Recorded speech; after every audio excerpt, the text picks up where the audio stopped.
Hello again, everybody, and welcome back to Growler Cat. So, we're going to do a little audio check here. Make sure I'm not getting drowned out too bad. All the settings are the same from yesterday, so I'm hoping that, well, I mean, everything should just be fine, right? But stranger things have happened, so let's just see here. It's my phone letting me know that I'm streaming, even though I'm here streaming, but thank you, phone. Thank you for that. We'll probably be able to play for a few hours today. I would have been on earlier, but, well, I'll just say it. Wendy's. Specifically, Wendy's spicy nuggets. My stomach does not agree with it. Yeah, that's right, we're talking about shit. Okay, we're talking shit. So 1 second here while I bring up my video and see how my lovely voice sounds. Okay. See how my lovely voice sounds. Alright. Not bad, I think that works. I think that works. Let me bring the mic a little whoa, hold on here. Microphone adjustment. So I don't have like one of the microphone clips for the desk. So I'm using a stack of DVDs and games. Got my chat up, got my water, but I still gotta get up and grab my smokes. So let me go do that and BRB, and then we're gonna make our way to G-Door. I say G-Door, so I'm going with that. Making our way to G-Door so we can get some information on how we may be able to get to the new continent, so we can get to the Magitek research facility. Be right back.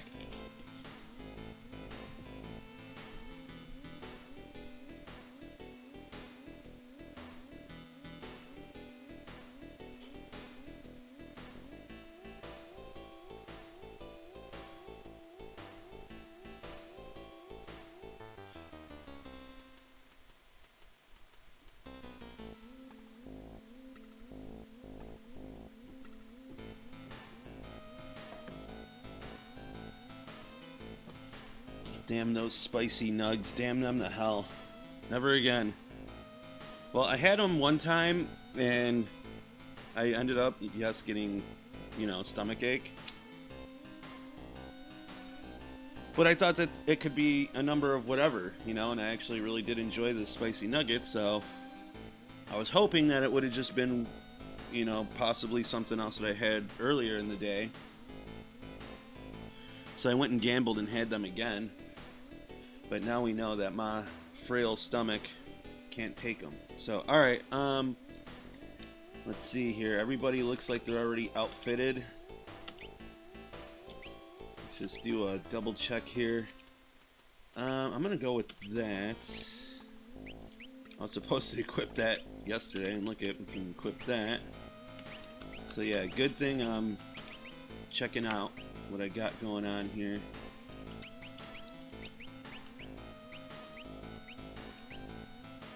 Her having the earring really isn't that big of a deal anymore. As a matter of fact, yeah, it really doesn't matter.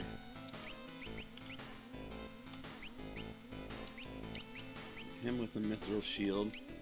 I guess this could have made my passage through Zozo a little bit easier, huh?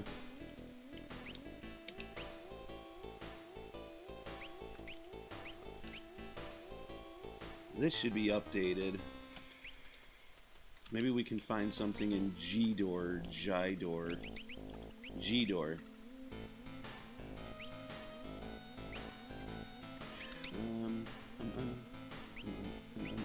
Yeah, I want to get Locke some ninja gear. So let's see what's up. Alright, so let's make our way. Now I'm debating whether or not I should keep Celeste Road. I'm gonna not. little beat up.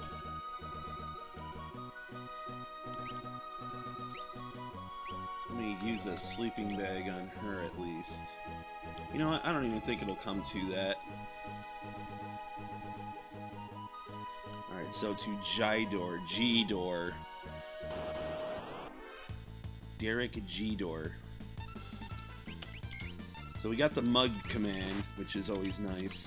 Use flash there. I don't think Sabin has fire dance yet. Didn't mean to do that. No, don't run. Do not run. The right shift is the run button, but it's also the all button as well. So when you want to hit multiple enemies, so sometimes I fuck that up. Can literally play this game with one hand. That's the cool part about it.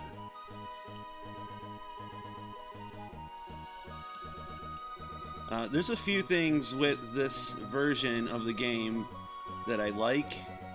And we're just gonna hit up this really quick, see if we can find Ninja Gear. Here we go. Yes. Grab one of those.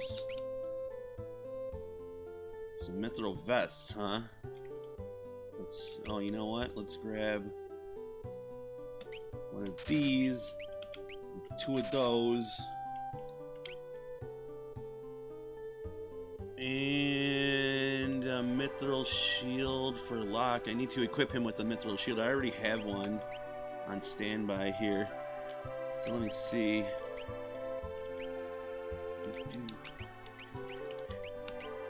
Alright, so definitely that. And we're good with that. Good to go, good to go, good to go, good. But I still mess up with the keys.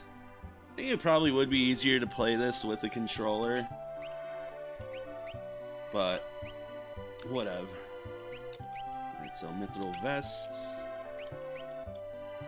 What the hell else did I buy? He needs one of these. And then one of these.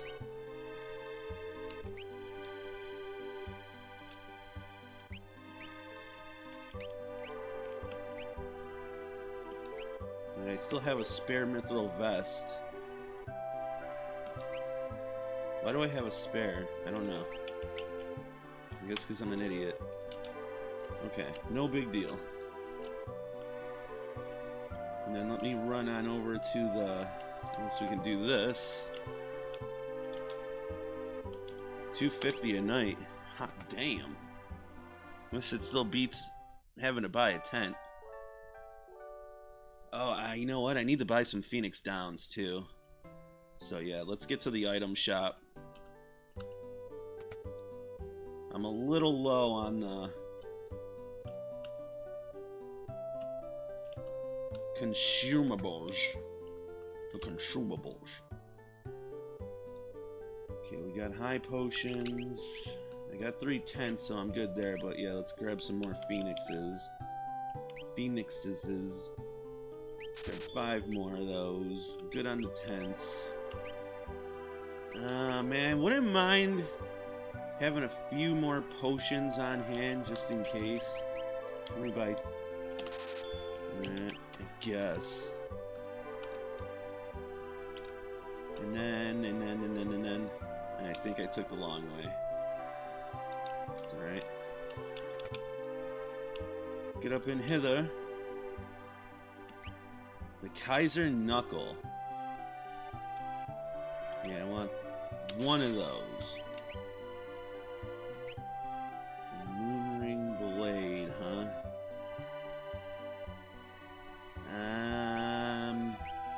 He's not really much of our... He's not like a main attacker. He's more of our mugger slash support kind of guy over there. There we go. Yeah, that would have made the trip through Zozo a bit easier too. So the problem was is that I was pretty broke dick, broke back mountain, so that's why I didn't buy stuff. Alright, talk to this dude here.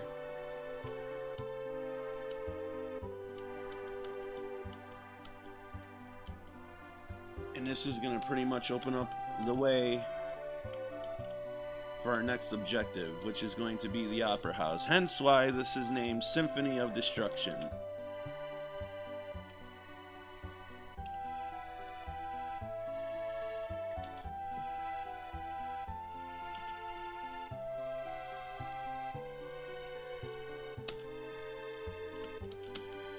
So, we get introduced here to the wandering gambler, who's known as Setzer. A gambling vagabond who finds freedom from society's narrow views of morality aboard his airship, the Blackjack. Pretty cool name for an airship, especially when you're a gambler. He's the one with the fucked up face. Just want to talk about Setzer really quick here. So, I think it's funny that in Kingdom Hearts, I think Kingdom Hearts 2 to be exact, he's in there and he is just such a little bitch in it.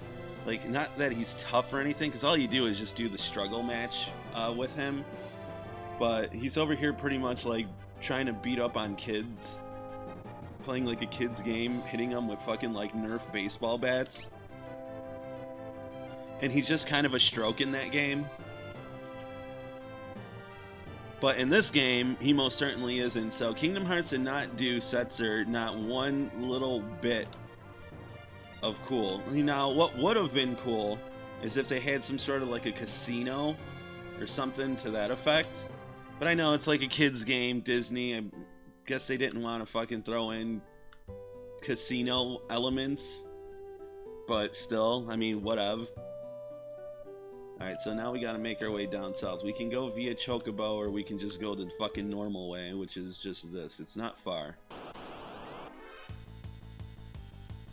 But yeah, they could have had like a casino or something in there, and had him be like, you know, the main curator of it. That would have been better. Instead of just making him some guy who beats up kids with a fucking Nerf baseball bat. I mean, he's such an embarrassment in that game. But in here, he can actually, he's probably the most OP character in the game. Once you outfit him correctly with the right relics. We got a full house here, huh?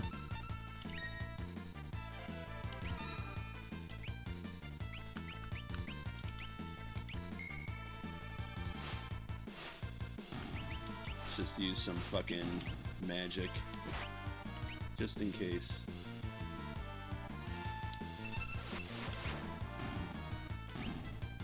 But yeah, he's like the most OP character in the fucking game, and with the correct shit equipped to him, the correct relics and the correct weapon, a weapon known as Fixed Dice, he's a fucking force to be reckoned with. I mean, it's really despicable what you can do to your enemies as Setzer. He'll probably be in one of my main teams or something, I don't know. And if I do grind in this game, I'm gonna try and do most of it off screen, because shit's just boring to watch. This isn't necessarily a game where you need to grind, but if you want to outfit people with more magics and shit like that, then by all means.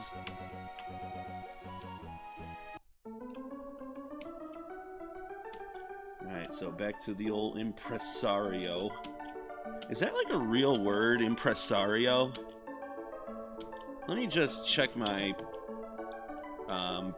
voice again here, my audio, because I'm getting a little... Let me just check my voice again here, my audio, because okay, because I was getting a little paranoid there, but it seems to be coming in fine.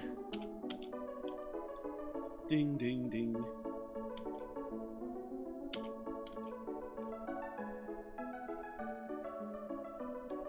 Alright, mustache. So we're trying to set up Setzer by using Celeste as a decoy for an opera singer, Maria. Setzer wants to come and abduct Maria because she's a hottie boombalati,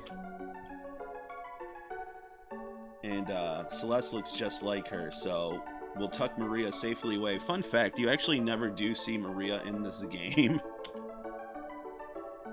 But I guess if you want to know what she looks like, there you go. She looks like Celeste. So we're going to tuck Maria away and use Celeste to act as Maria, because I guess not only does Celeste look like Maria, but I guess she sounds like her too. I don't know, maybe that, or she's doing what all the fucking singers and quote-unquote artists do today, lip sync.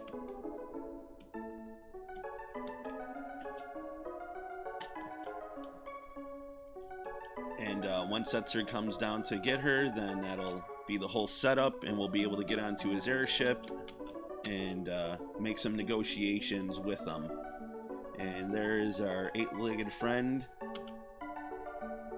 Ultros. He's going to try and exact some revenge on us because he literally has nothing better to do, and somehow he made his way into the opera house. So he's going to be a little punk ass.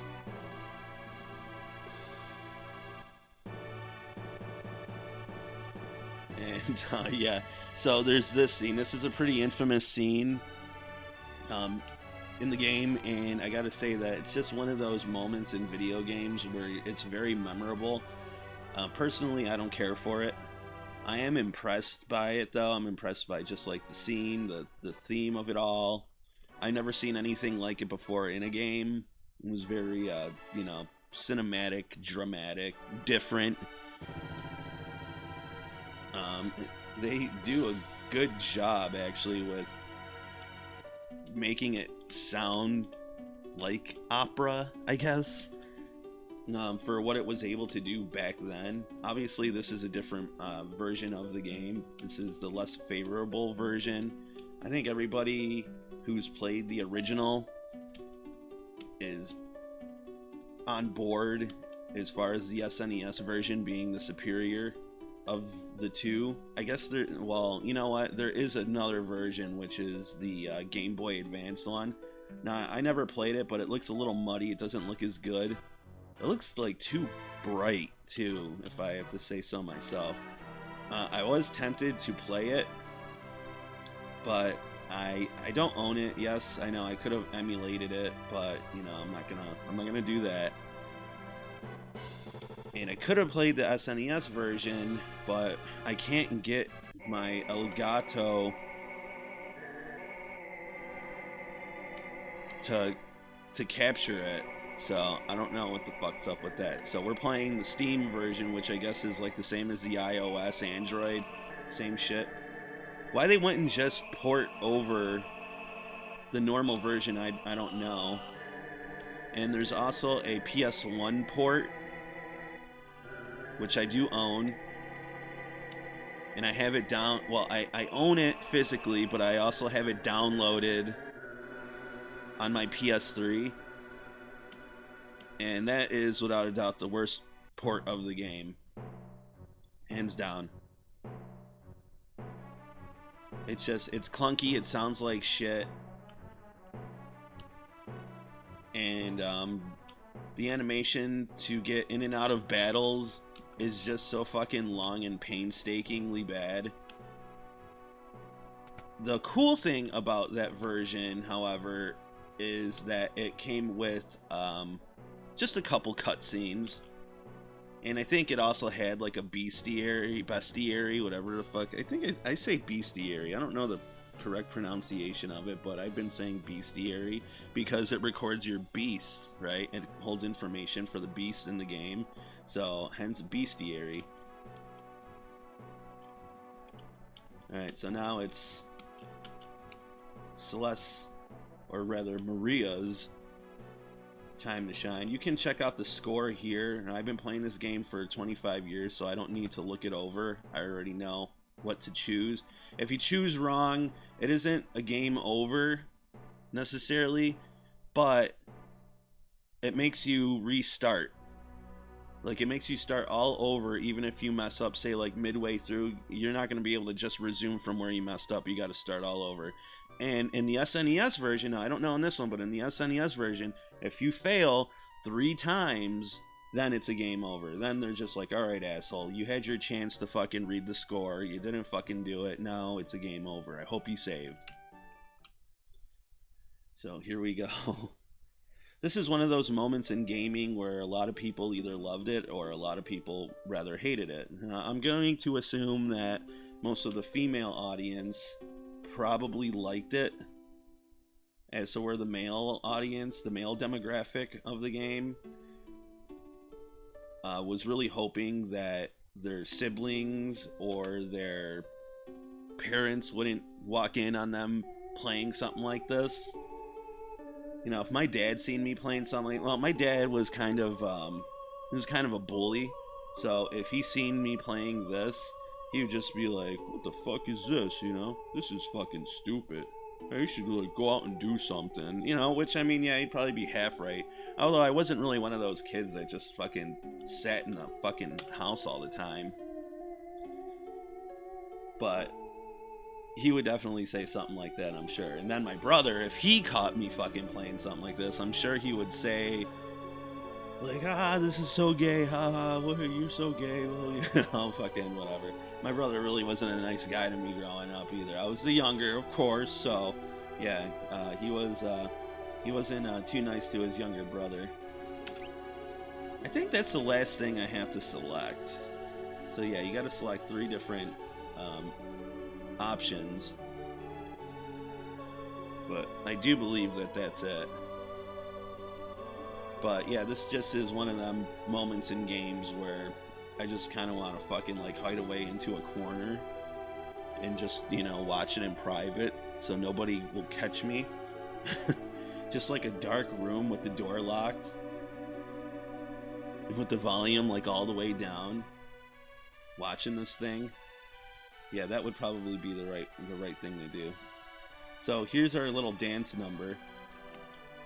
Come, Maria, dance with me. Now you get to control her here, okay? Just so you know.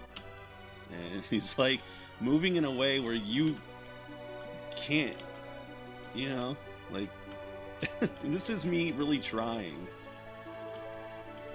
He's like fucking dancing with himself.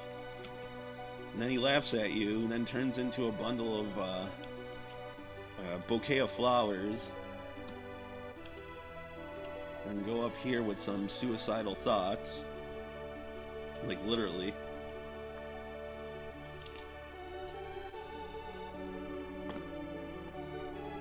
But as much as I'm bashing on the scene, again, like I said, I did really think that this, like the setting and the theme, just like how they did everything, is very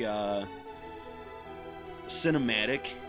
It was very different. It was impressive. It just wasn't necessarily for me.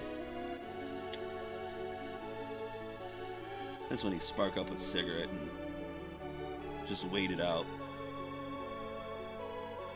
So we're going to be getting into some fights. And here's the thing about that. If we are to fail this next part with the basically like the combat, I'm almost 100% positive here. Right? I'm like 99% sure that we got to do all this over. So losing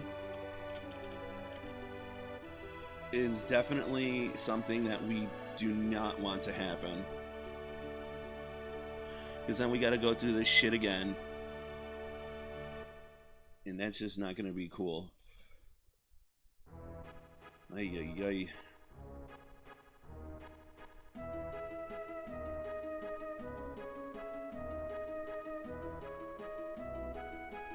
Another dance number. So I guess not only does she look like Maria, she can sing like Maria, and she's also an accomplished dancer. I guess it's just moving back and forth in circles. You got to remember, though, back in the day, this is all we got.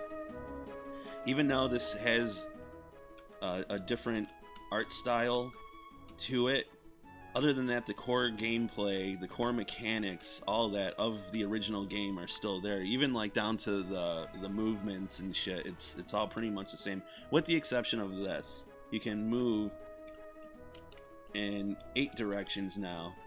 So you can go up, down, left, right, and then you can also go diagonal up, diagonal left, you know, diagonal down, diagonal right.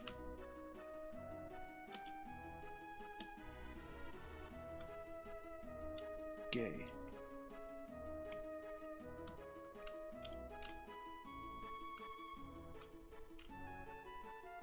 So now we just got a letter from Ultro saying that he's gonna botch things up for us because he just really has nothing better to do.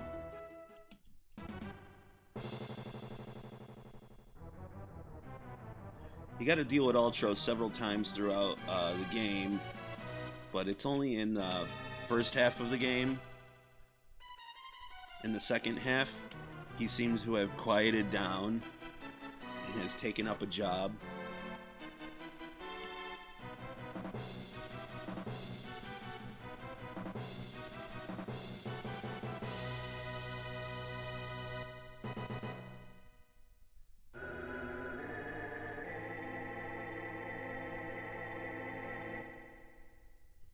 Ay, ay, ay.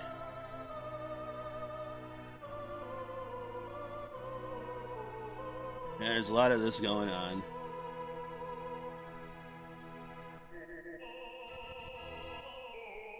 The sprite in the original version looks so funny when he's singing.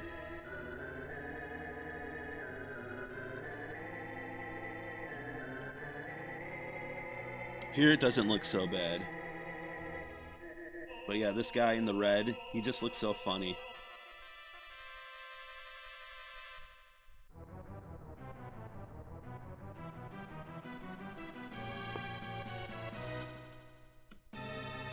So, very Tom and Jerry-esque manners here.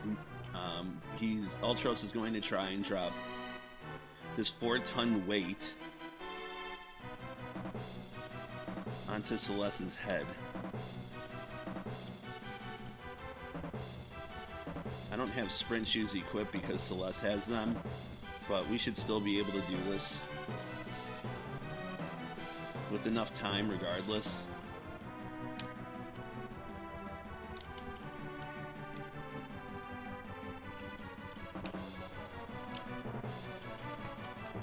Hit the switch. Now we gotta go to the opposite side. Very time wasty when you don't have sprint shoes equipped. And I believe if I do have another pair, which I might, it's going to be a little time wasty too, because the timer still goes regardless if you're in the menu. So we got 4 minutes to make it happen. We got to take out these rats. So there's going to be a gold rat here, you'll notice. Let me just use the drill. God, what the fuck?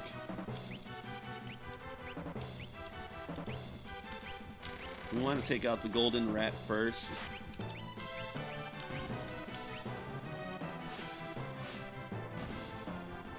Probably should have just used flash.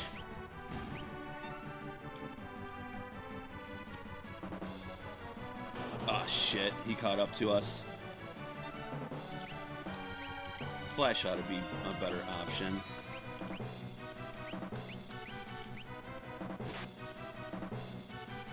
Okay, that didn't KO him, so next time I know what I'm gonna do.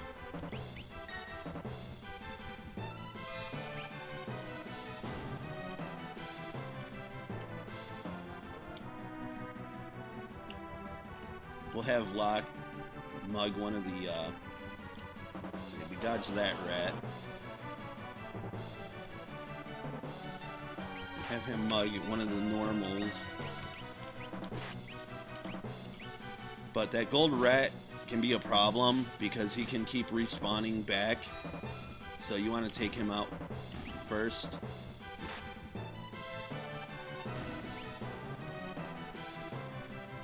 So you can see we're going to have plenty of time though.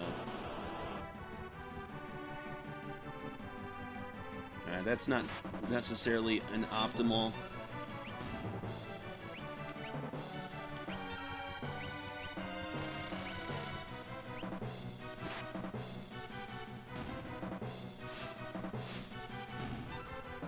Not necessarily optimal positioning there. But we made it. We're just gonna quickly heal ourselves.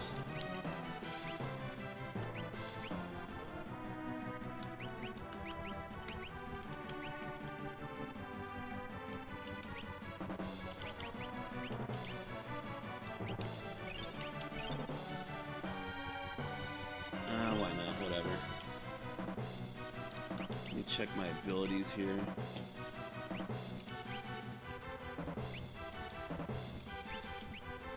Alright, he's learning Cure now. Unfortunately, he hasn't learned it yet.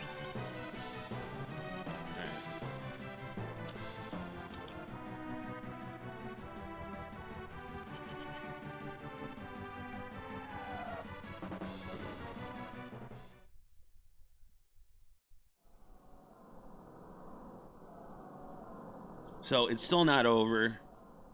We still have to take on Ultros.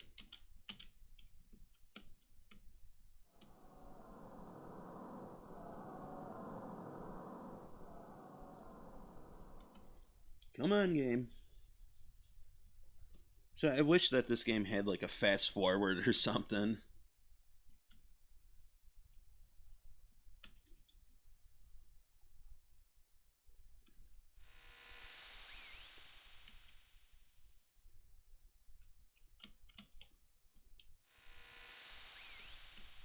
Alright, so here we go.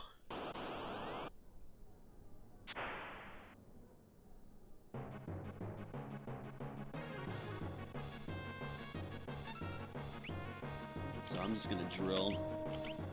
I don't think he has anything.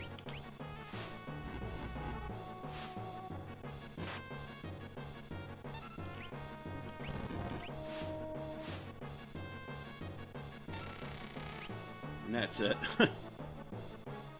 Pretty easy fight. I think he has a move called Acid Rain that can fuck you up. So yeah, you just want to be quick taking him out. And we got 2 gil from that fight.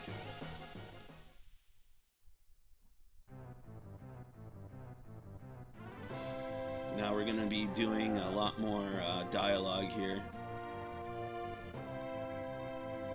You would think that if anything, they put security up on the roof or something, you know? I mean, obviously he's going to come in from above because of the whole airship thing.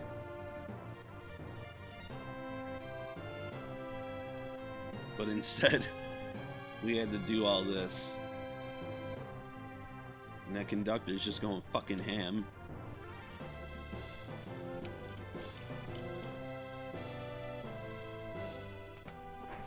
This is a pretty funny line. Don't worry, I'll give you plenty of attention later. Alright.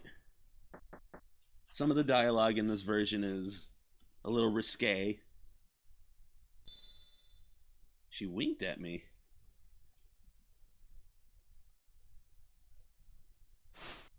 She's gonna throw down a rope. I think it's funny too, she's not even in her Maria dress.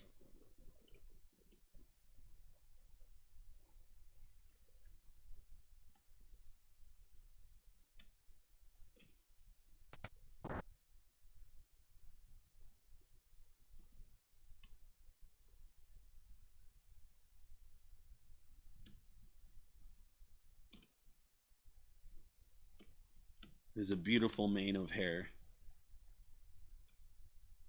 I think it's funny that the picture of Locke has a hat on. But I mean, clearly he's wearing a fucking bandana. They decided to just like go with the Amano art style for the dialogue pictures. Not sure as to why that is.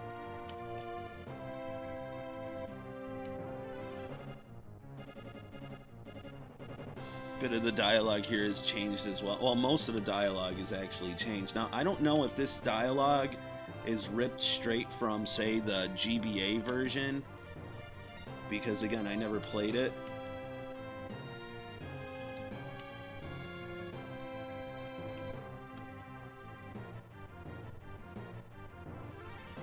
I never had a reason to play it. I guess like they threw in a new dungeon or something in there, but other than that, I never had a reason to play it because I already had Final Fantasy III on the Super Nintendo.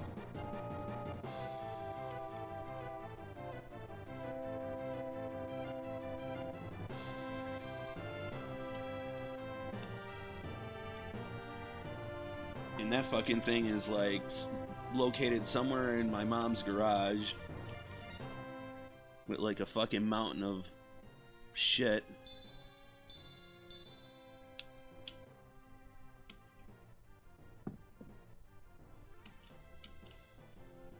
So I'm probably not gonna ever find it. It also has, with it, it should also have 2 strategy guides. Which one was written by Peter Olafsson, who I think used to work for GamePro magazine. Peter also wrote the Oblivion strategy guide as well. I want to say it was a Brady Games, but I could be wrong. I forget. It's either Brady or Prima. Now on eBay, the fucking thing is like $50 fucking dollars. It's like just as expensive as the game. The game's probably more, actually.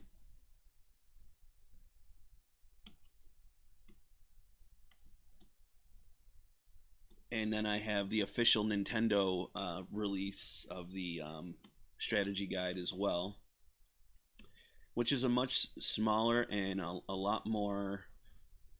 I mean, it's very, very helpful, but it's a lot smaller and it's a lot more impersonal. I like the Olafsson guide more, but the Nintendo one is better because it just straight up shows you where everything's at. And it also teaches you how to do the Vanish Doom technique, which I don't know if that technique even, if it'll even work in this version. It might. This guy's like still blinded.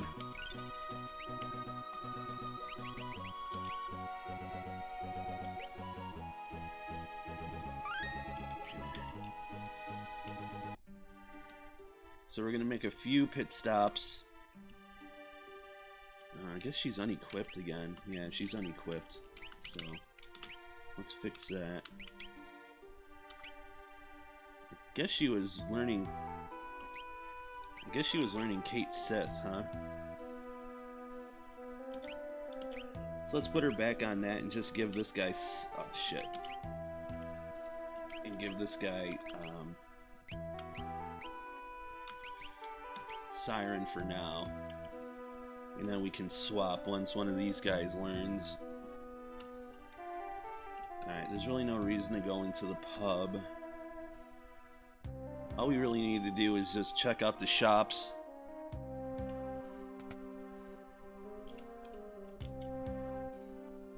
So, Venom Claw. Didn't even get to really use that Kaiser Knuckle, huh? Sakura. Bastard swords. Yeah, there's definitely stuff here that needs to be bought, and there's definitely a shortage of money as well.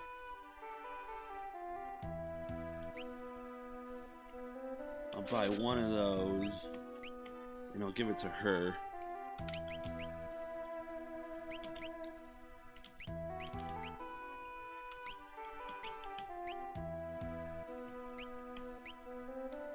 We're going to be getting more money because we're going to be doing a little bit of exploration on this world map. This section of the world map, I should say. Yeah, she's got nothing on. Chain flail. Alright, so yeah, let's give her the bastard sword. The reason why we're not giving it to the king is because he will be using his tools mainly.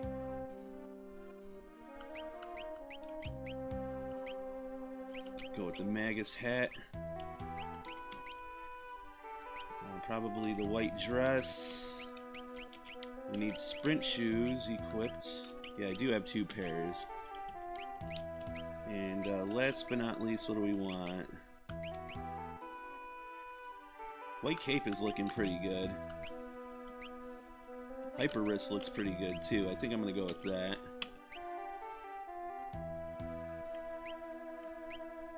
And we should be set. We're pretty fucking poor, man. There might be an ether in here. Yep.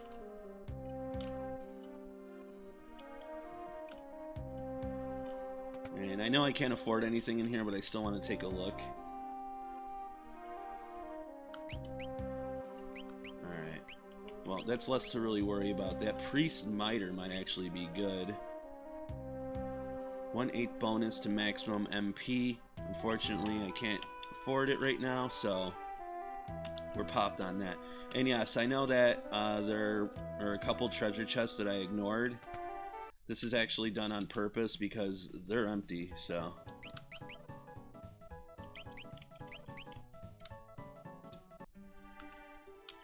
And I think that might be it. There we go. I don't know if the barrel... No, I can't even get to the barrel on the other side. Alright, this guy will fucking hit you if you try to go past him, so we're not even gonna do that.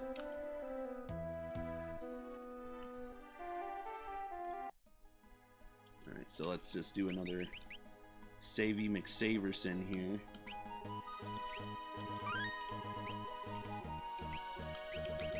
Let's take...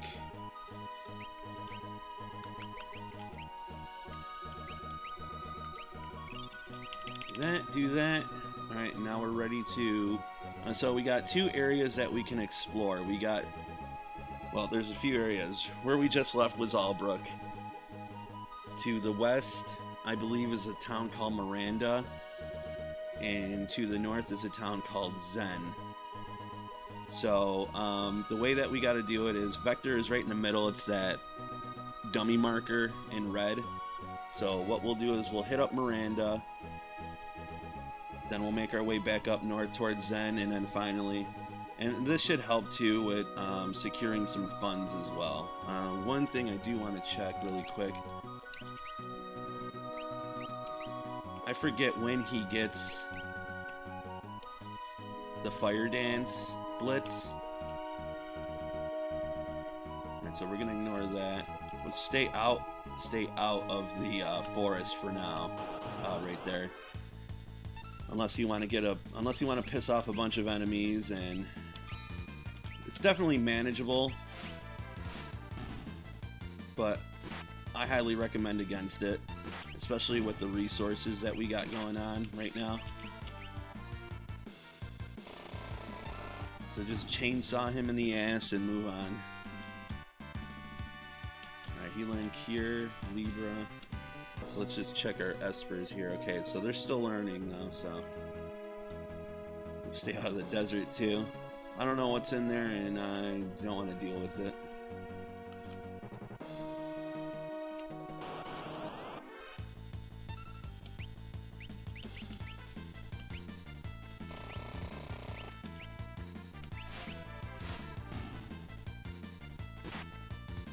And of course, mug, man. Mug it like it's muggable.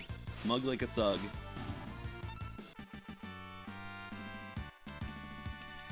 Let's see, the money situation ain't too bad either. Get almost 700 gil from those guys, so that's not bad. Let's see how many funds I'm supposed to raise here. Grab a goodie. Holy water that's used to combat zombie status ailment. Let's see what we got here. So I can't get that priest miter now, but now we also have mithril helms that we can get, mithril mails that we can get. So basically what that means is that we're going to go out and do a little bit of grinding, because I think the white dress will be fine for Celeste. But yeah, we're gonna need some helms and all that shit too, so let's do a little bit of grindage. This isn't gonna be like a full-blown grind fest.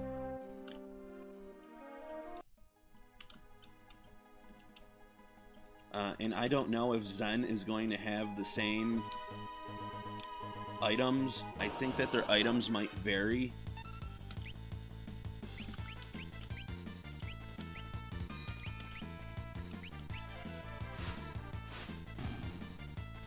So, yeah.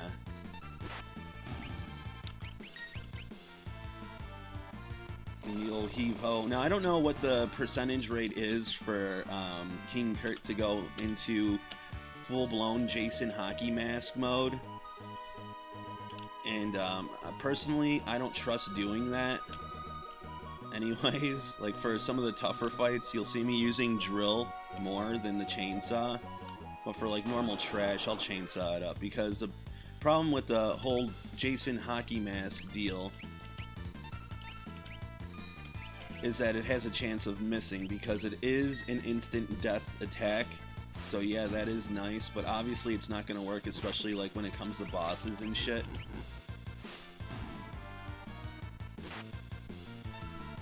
He's still a Green Beret, good for him.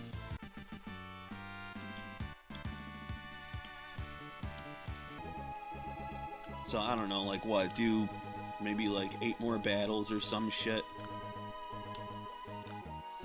Probably more than that, actually. I know, it sucks. But what can one do?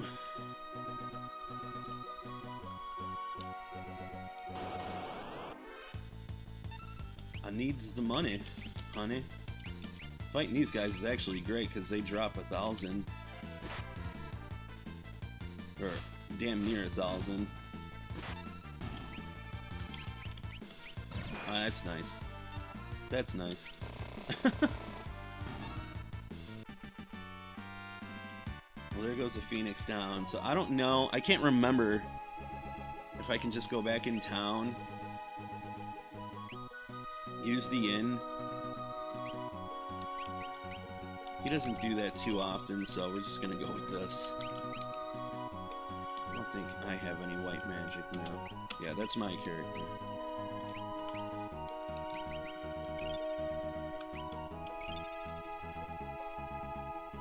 And that should be fine. I kind of feel that money is more of a bitch in this game. Or in this version than others.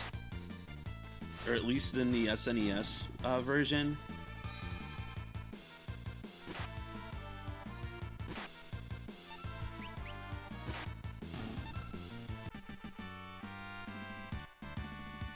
Alright, he should be done now. No, he's still going. What the fuck, man? Learn your shit. Let's go.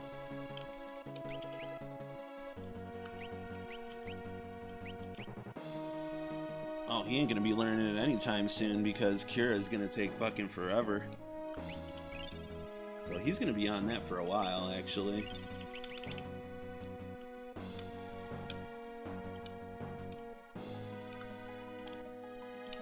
After this fight, I'll check my currency. That's a fucking back attack. So that's definitely not good. If I had Fire Dance, this would be going a lot quicker.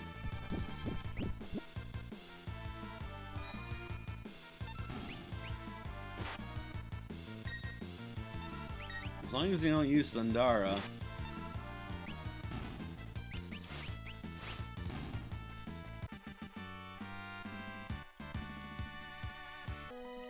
So let's see. I only got 8.6k.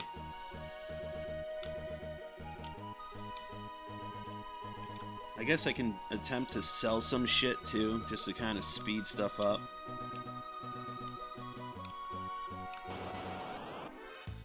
Sheesh.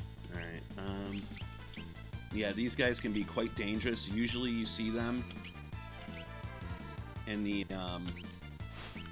forest, because they can use a spell called Quake, and that's really gonna fuck your day up. I'm pretty sure that there's a low chance of that happening.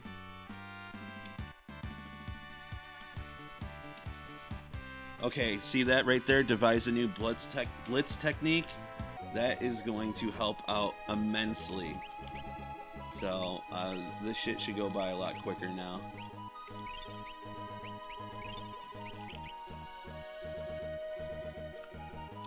Should see if maybe using summons. Well, no, because if you use summons, you're gonna go through your shit really fast.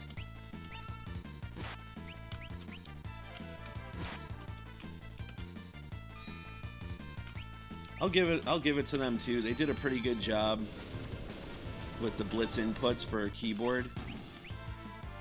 It's slower than a controller because controller it's just like Street Fighter S command.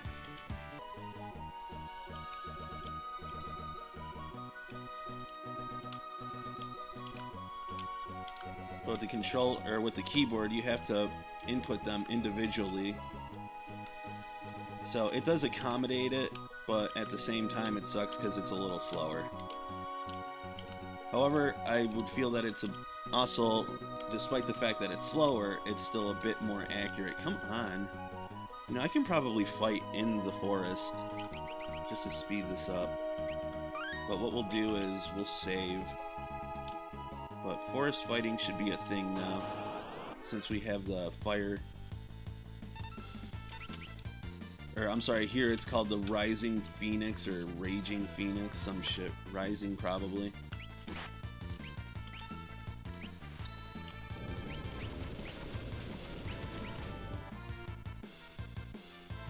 But with this comboed with Flash, things are going to go by a lot faster.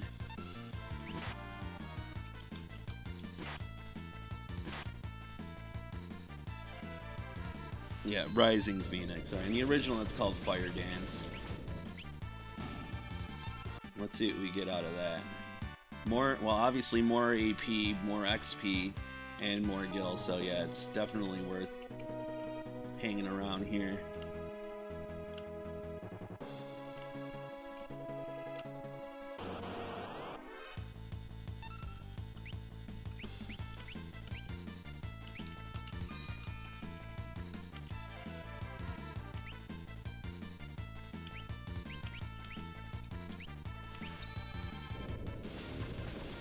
And I really don't have much to say when it comes to just grinding through shit. It just starts to kind of get a bit monotonous, and I mean, luckily though, we won't be doing this for too much longer. Okay. Just a few more fights. And this will also help too, learning the Esper shit.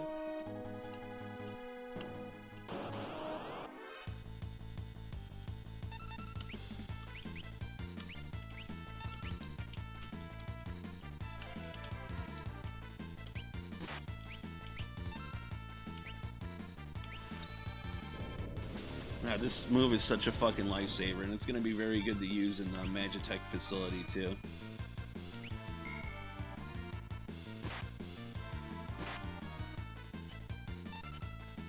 As long as we don't get Quake used on us, because that is going to KO us to death. KO us to death, that was a bit repetitive to say, right?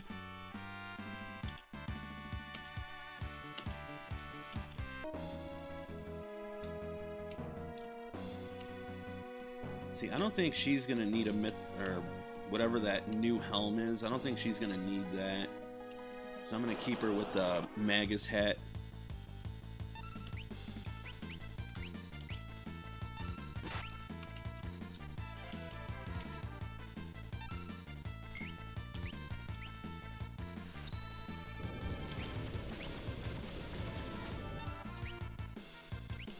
Like the name of the dog is Don.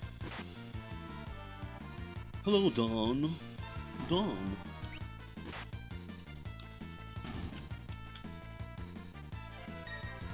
That move seemed like it would have hurt, so I'm glad it missed. Alright, I'm gonna go back into town after this.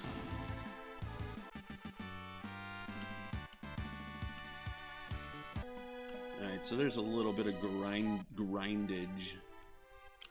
So let's hit up the inn. 200 gil. All right. What choice do we have?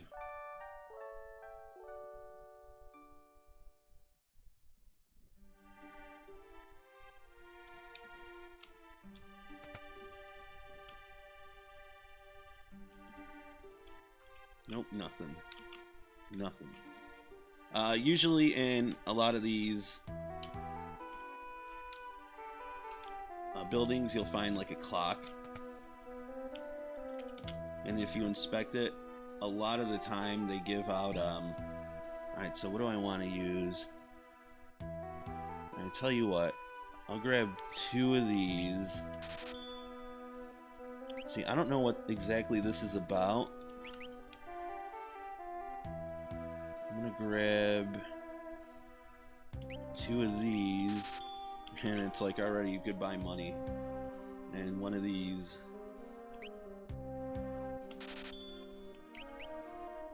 So that sucks. Alright. We can easily get money back now because we can fight in the forest. Alright, so he has a green beret on. And his evasion goes down big time, so Mithril Helm, waste of money. I probably should have saved beforehand, huh? Shit. Alright, that's a good investment.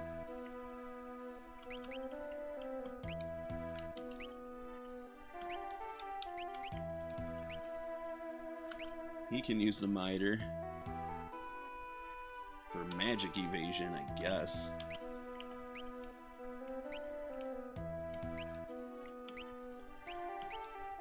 This guy's still using that air knife. Oh, look at this. The thief knife is better. Like, by far. The fuck? What am I doing?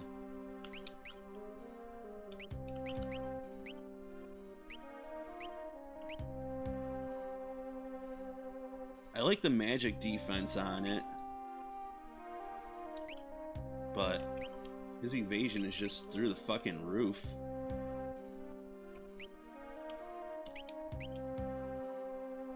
And let's see. Alright, I can use a mithril mail on him. Cool. Alright, that would probably be better for Sabin too then, huh?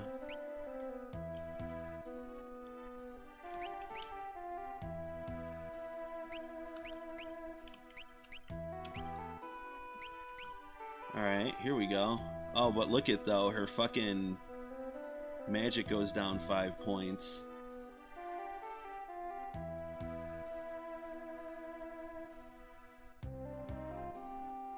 I don't know. Okay, just do it. Just do it.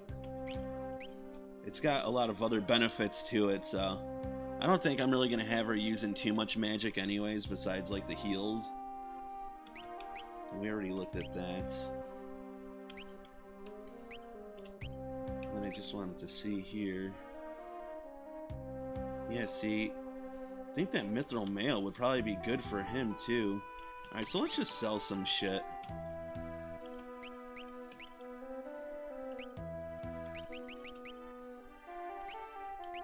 This main gauche, that can go.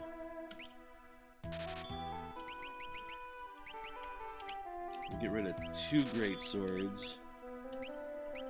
These heavy shields are pretty outdated. Leather cap I know is outdated, but whatever. Plumed hat, outdated.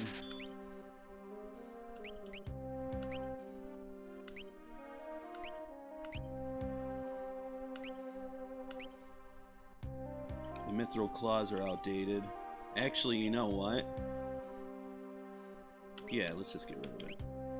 Because even if he does fight enemies that either can withstand or absorb the elemental claws, I can always just slap him with blitz anyways. So, no sweat off my back. Alright, so that bumped us up a little bit.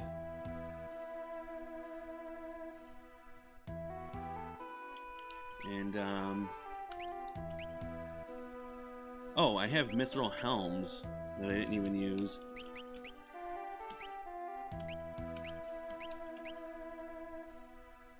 Yeah, that's right, though, because the evasion is absolute shit. Yeah, Mithril Helm, fucking total fucking garbage. Alright, well, whatever. We got a little bit of money back. Let's see what's in the weapon shop. Trident for sure. See this? I don't know. I think, if memory serves me right, it doesn't say it on here, but I think that it has the same attack damage from either row. So that really wouldn't be like a terrible investment. But I really don't have money, so... Plus, he has a thief knife now, and it, like, boosts up a bunch of other shit for him, so yeah. It probably wouldn't be smart to do that.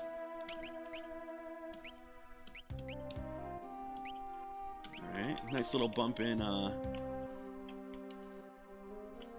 damage output there. Come down here.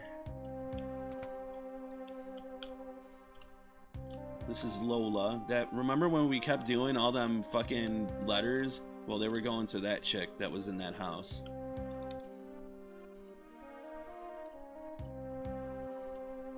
This guy's chasing this chick. I don't think there's anything in them boxes down there, so I think we might actually be done here. And yes, the elephant in the room, yes, there's dog fighting going on.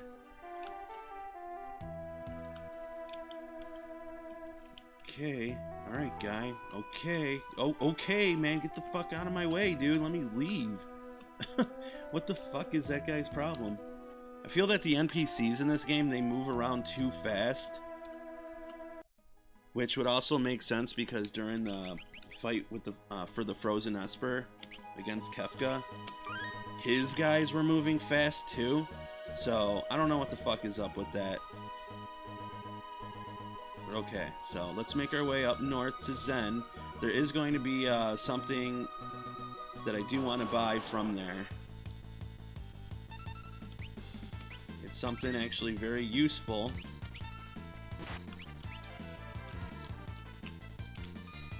And by the time we get there, we should have enough money to purchase it.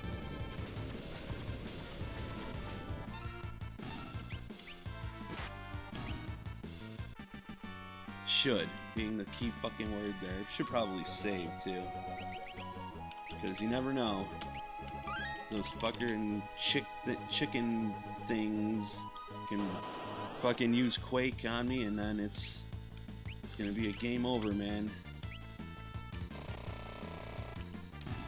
I don't know why I did that.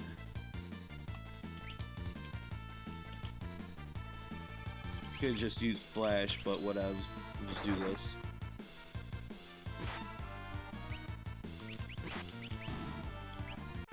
That'll work.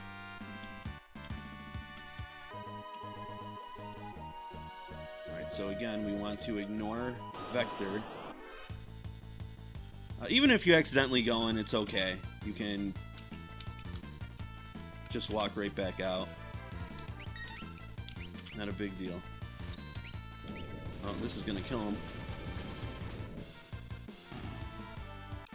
That ends that.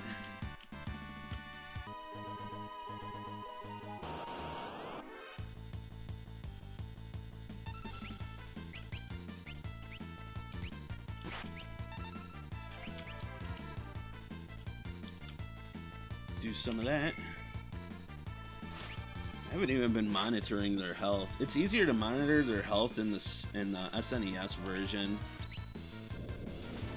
Their health here, it's just on the bottom of the screen, and I'm trying to look at the action and, you know, all that good stuff.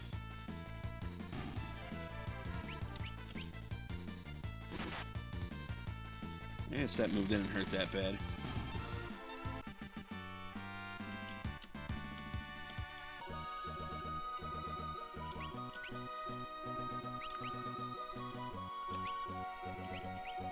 And he's about halfway through to learning Cura. There'll be faster ways to learn it, we just don't have the means right now. The means being Espers.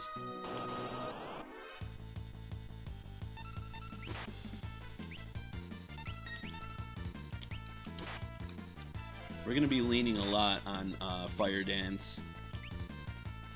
Like a lot.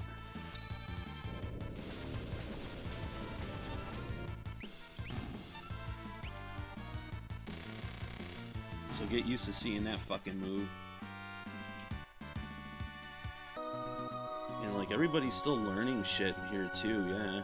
Where are we at? Okay, he's almost done, thank God. Alright, cool. Alright, Zen is right up here. There's also a Chocobo stable that I could have went into. Miranda and Zen also has a Chocobo stable. They're hidden, they're not in the town, they're actually hidden in the forest.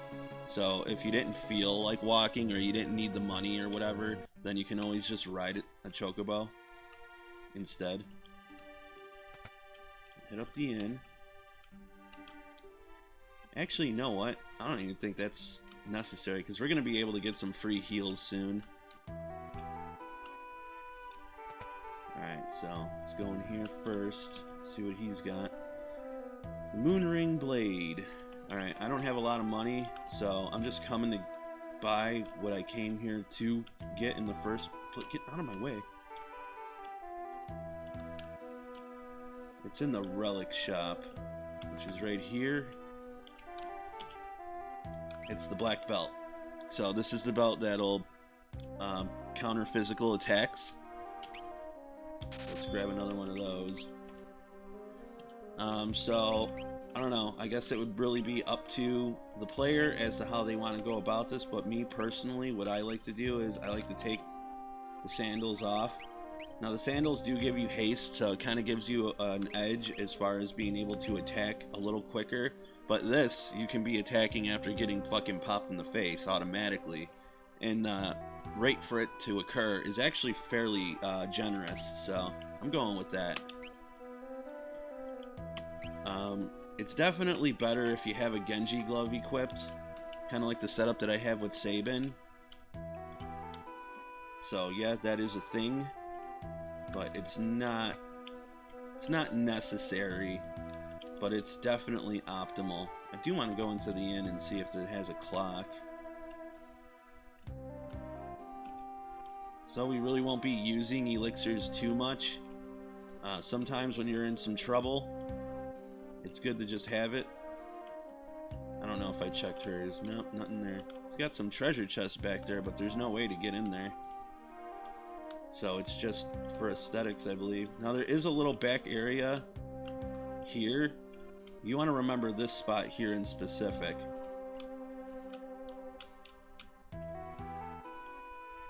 Now there's a nice big house here, but we won't be able to go into it yet. And yeah, that's pretty much it. So I'm not really doing too good on the Fetty. I'm not going to Chocobo my way back either. So we're just going to make our way down to Vector finally.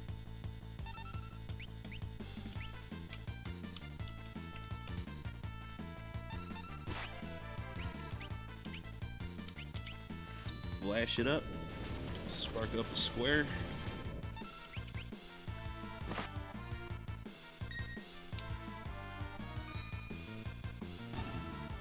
Dunzo. Easy peasy. Now we can swap out. So I'll take Rama, and he'll take Kieran, or I'm sorry, Siren. Wait, no. That, and then that.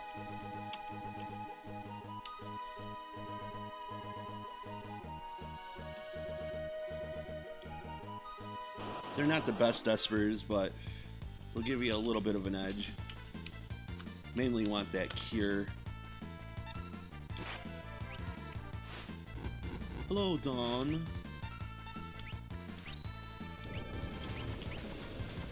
Why, Dawn?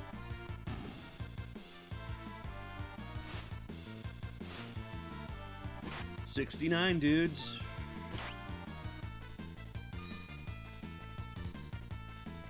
I really thought that they were going to die from that. They'll definitely die from this. I think they might be resistant to fire, but I don't know. Man, despite the fact that that looks like a fire attack, man, I think it still might be non-elemental. I'm not sure, though. Alright, so to Vector we go. So, you can go to the inn and heal up if you feel like getting robbed, because that's exactly what'll happen while you're sleeping. That fucking guy at the counter is gonna jump out in the middle of the night and he's gonna fucking steal from you, so go here instead. Tell her you're not loyal to the Empire, because you're not. And speaking the truth is actually a good thing. Believe it or not. The truth. Who would have known? The truth.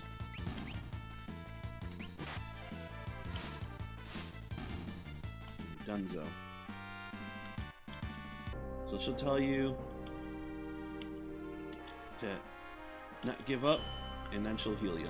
So there you go. And let's check in here. Nothing we need.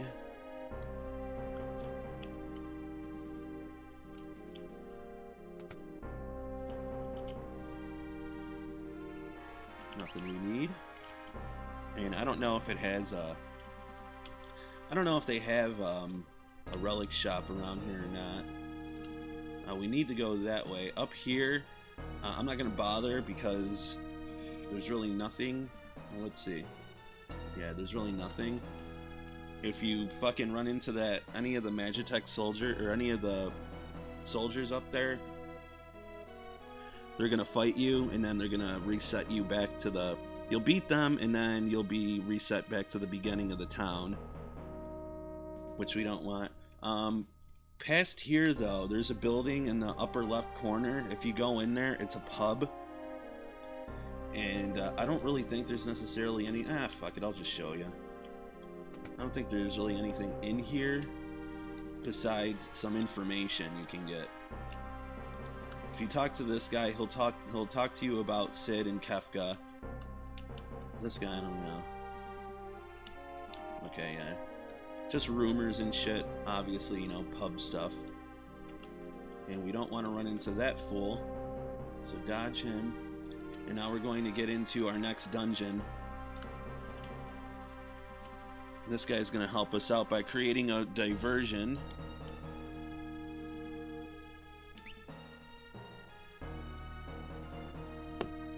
He's going to act like he's drunk and he's ready to get sick. Because that's what you do when you're drunk and you're feeling sick. You jump up and down like a madman.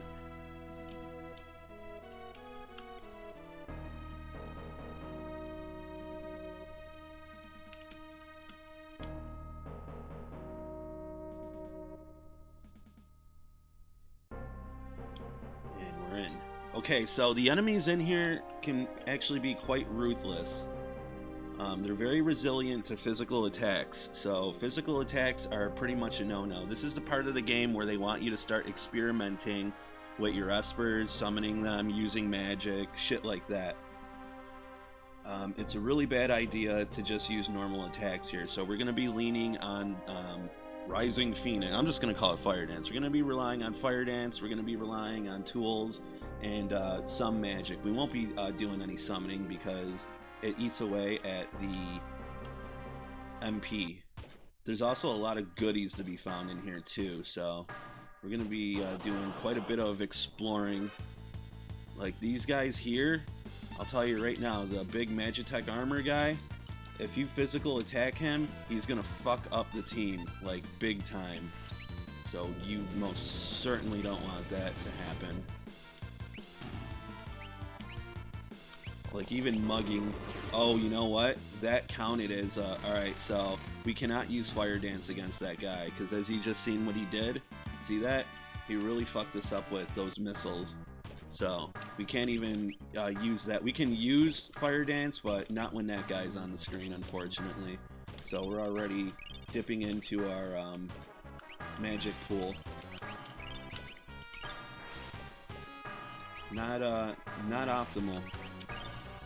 That was bad. That was a bad. So, I think that's about the worst hit you can take.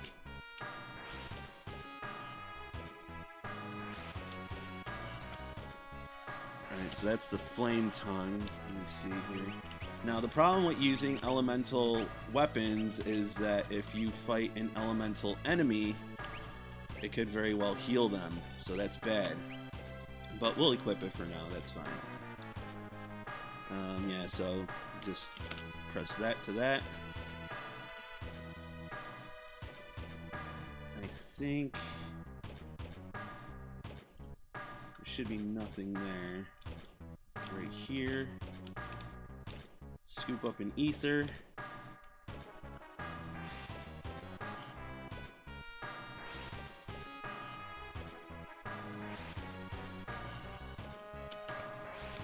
Going up there will just bring you right back. There's probably stuff down. Let's try it.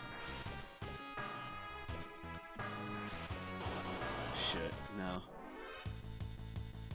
Alright, so again, we're not going to, yeah, I'm a little worried about this guy. Let me wait it out and see. So let's try...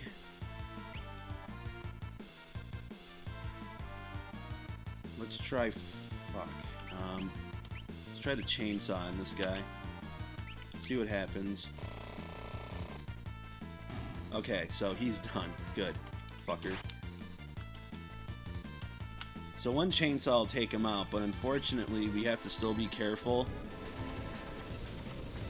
Because if he tries to go old Jason Voorhees on him and he misses, and then you say your next in queue is like the fire dance or something, yeah, you're gonna be feeling it if he survives. Thunderblade.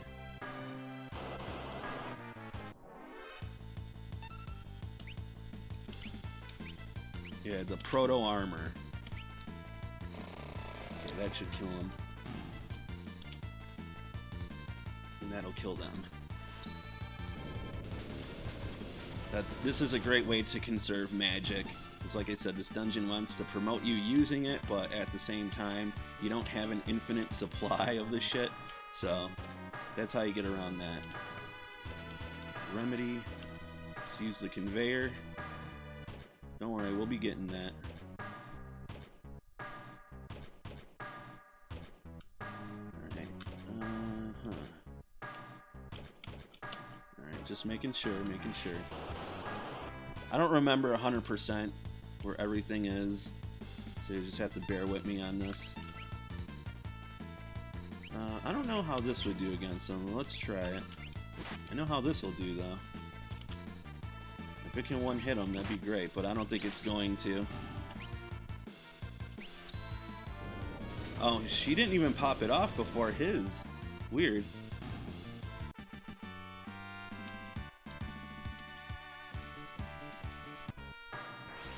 Check my HP. Yeah, we can go for a round of heals.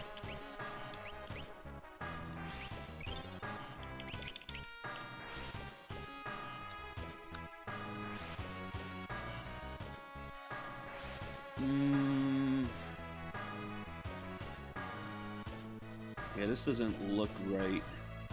Oh wait, here we go. Golden Helm.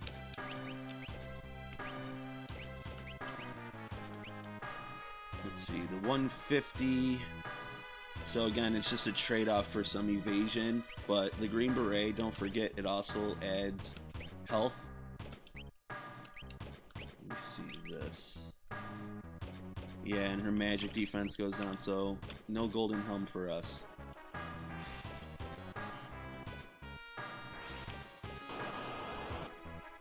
We're gonna go back. Back-to-back attack.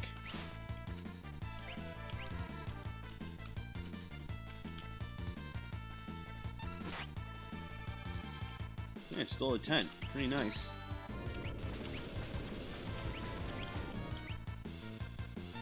This should do it here. Oh no, this guy's still alive. What the hell are you still doing alive? He barely had any hit points, but did you see how high his defense, even though we're in a back attack, that's still very high. Okay, so she just mastered this, but the other ones are still occupied, so we're just gonna have to leave it alone.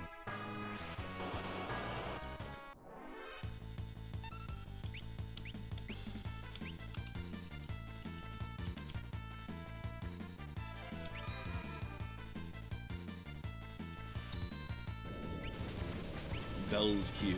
Bell's the Q. Barbecue.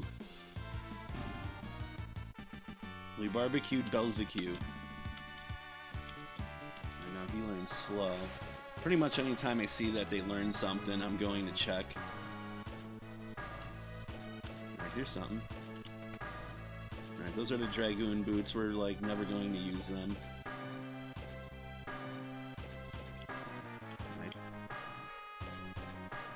Don't remember. Back.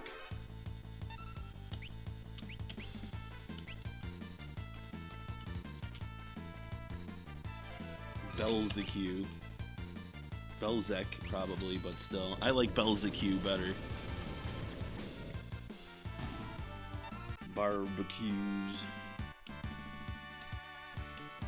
And fire. Okay, so these two can swap out, so he'll get Kate Sith, she'll get Siren.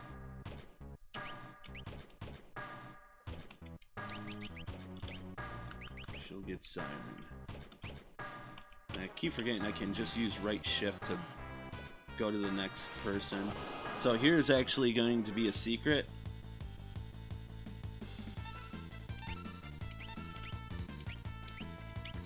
Nearby.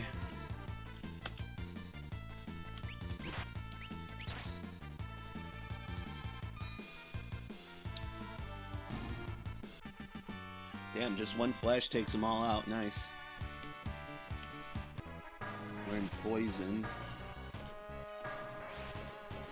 Alright, so right here is a secret. Come on down. Off to the right. Well, when we can. Alright, so very dangerous enemies here. They can roast us good. Let's try a Thundara. I know it's kind of popping a lot of MP, but we're actually going to be able to use a tent soon, so no biggie. Let's see, it did a lot of fucking damage. Very nice. So in here, nice little secret. Get the Ice Brand. Get the Zephyr Cloak. The Zephyr Cloak is actually really good.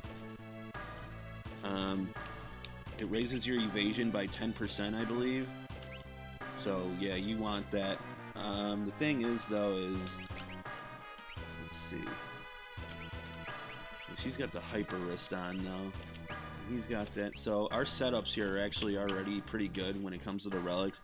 But if you want to equip the Zephyr Cloak on anybody, I would recommend putting it on Shadow and then put on... I don't know if you can equip 2 Zephyrs.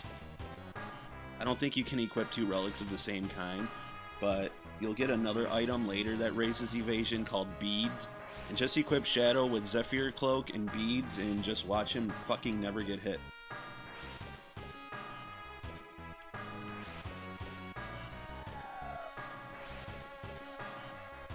Like, this is the way that we just came from, and like it dumps us here. Kind of weird. We got most of the goodies, but there's still a nice big secret, nice big juicy secret that we still haven't gotten.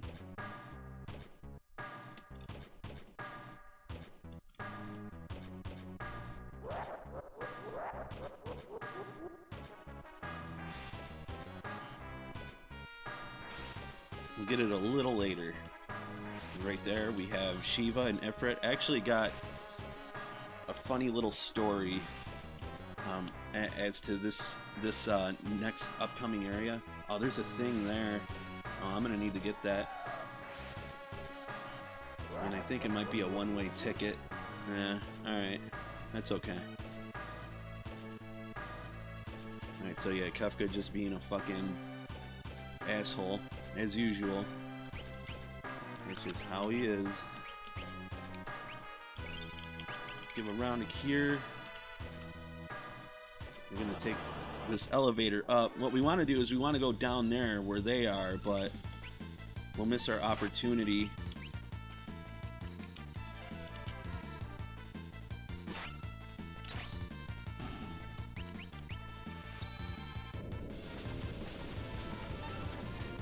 We'll miss our opportunity to get that treasure chest, and I don't think you can get it again, so we're kind of boned.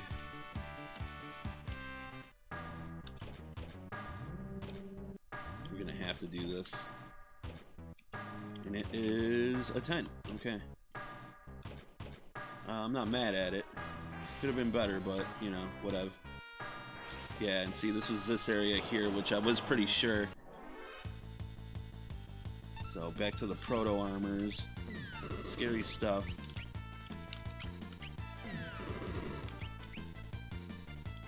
Who has the Thundara? He does. I don't know, man. Should I try and see if distributing it? Let's try it. If that doesn't hit, this definitely will. There you go.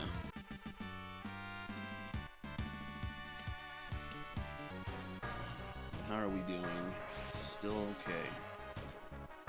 I know they hit me a few times. Yeah, why not? Have her be the heal hoe.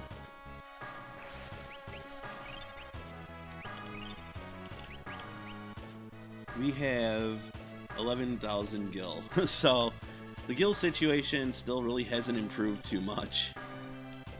Because shit's expensive.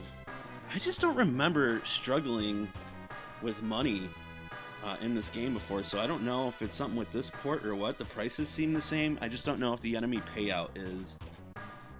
Alright, so what we want to do is go down here where Kefka threw our friends.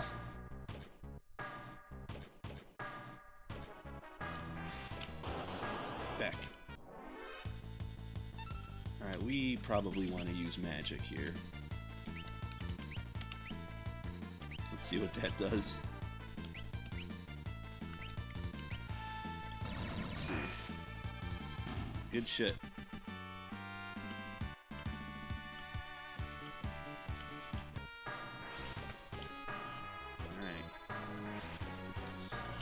Use a tent. Alright, so for the screen that I was just on, I'm coming back to, let me save.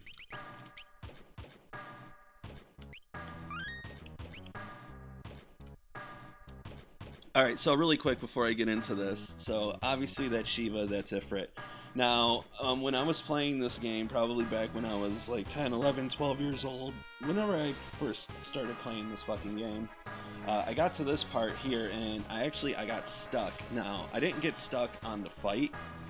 I got stuck on this screen here, because back then, obviously, TVs weren't as good, and you gotta remember, too, I was playing a different version of this game. I was playing the SNES version, so I think things were a little darker on that version, and so when I got to this screen, I seen, like, they do have, like, the debris and shit, but I did see Shiva there, but I never seen Ifrit. Like, I don't know, it's just like probably the quality of my old CRT television paired with like the darkness of the game and all that shit, but I couldn't fucking see Ifrit just chilling down there like that. I mean, obviously now he's popping out like a sore thumb, but all I seen was Shiva, so I'm just down here trying to fucking find where to go. I'm moving all around this map, looking, nothing. And then I just started randomly pressing shit, and I fucking hit Ifrit, which I'm like, oh shit, I didn't even fucking see him there. And then the next fight ensues. So yeah, I was stuck here. So what we're gonna want to do is probably abuse Runic.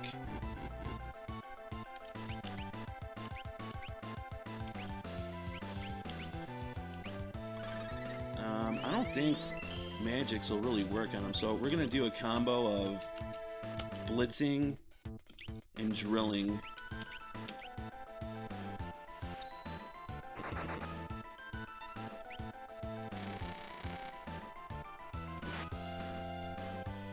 he hurts. Gonna leave Locke on standby.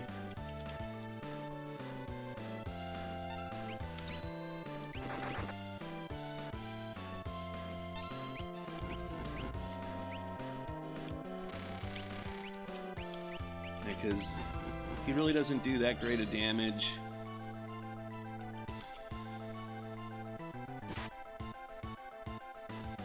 As you can see right there.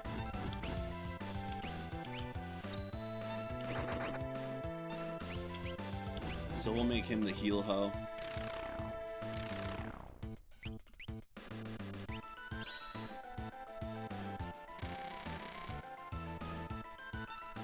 I don't know if the fire dance would do anything here.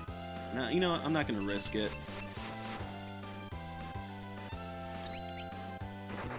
Not sure why Runic didn't catch there. She should have been able to absorb that.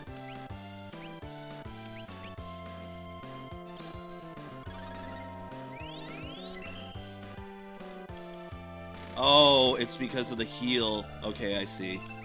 Alright, fuck. And he's down. That was all my bad. Yeah, that was terrible, actually. Alright. Well, let's try to bring him up.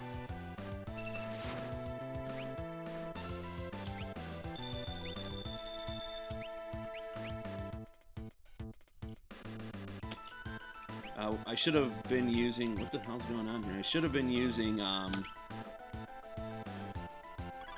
items. So that was my bad. Because, yeah, she was absorbing it via the Runic. But, yeah, now I'm kind of getting my ass kicked here. We're doing this fight all sorts of wrong now. Because I forgot that, yeah, she'll also absorb friendly. And let's pop off another round.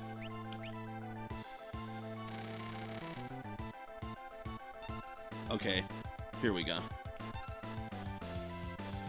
Since I had to expend a little more than I wanted to, I guess I could just save. Or, I'm sorry, heal.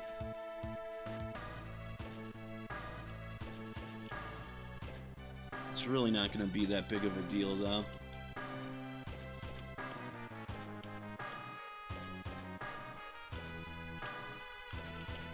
I wonder if you can just totally ignore the Ifrit Magicite. I mean, I don't know why you would want to do something like that, other than maybe, like, it's a challenge. But, I mean, collecting it, it's not like you need to equip it anyways, so... But, yeah, you could just, what, just take Shiva's and just go through that door, probably?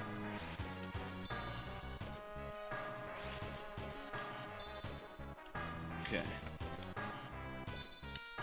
Just going for the save. We're not too beat up. I'll just use a couple of these.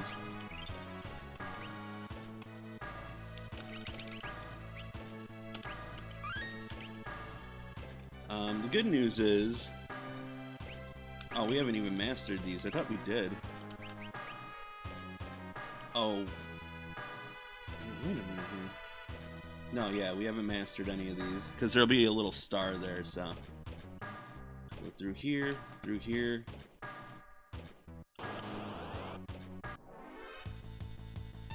Alright, these guys are new. Let's mug them.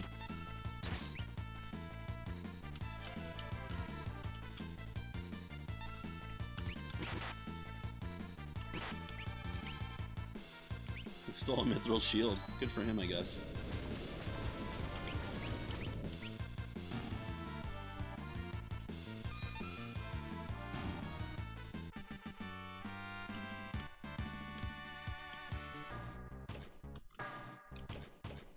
Just gonna keep checking. Okay, so she's now mastered Siren.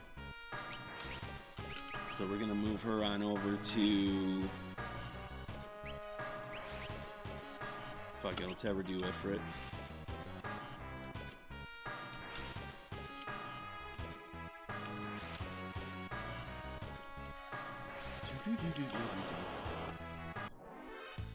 Alright, I don't remember these guys whatsoever.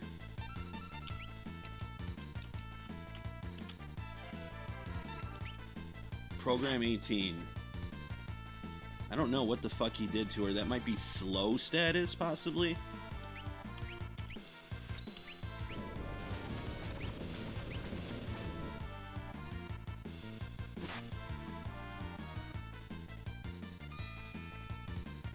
Alright, well, that settles that.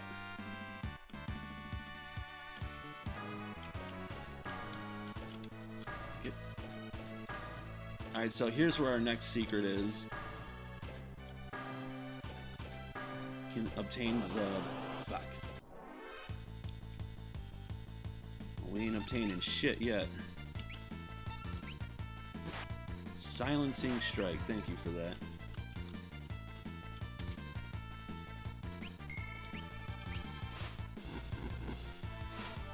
Beautiful counter.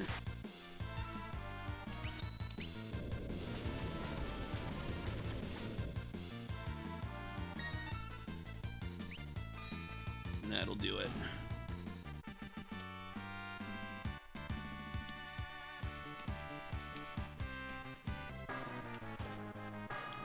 There it is. You can get the Stone Blade, which was known as the Break Blade in the original, but for whatever reason. And I like to give it to him.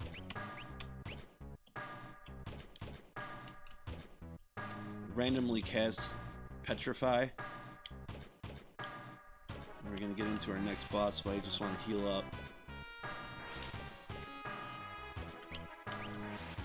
So this guy has a move called, well, I don't know, in the original, I think it's called Wall Change.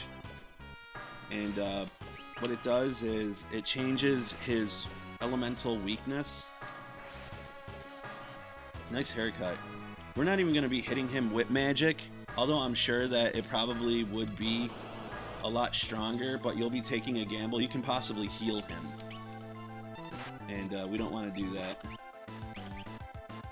I think she might actually have the flame tongue on her, so let me see here. Let's change that out.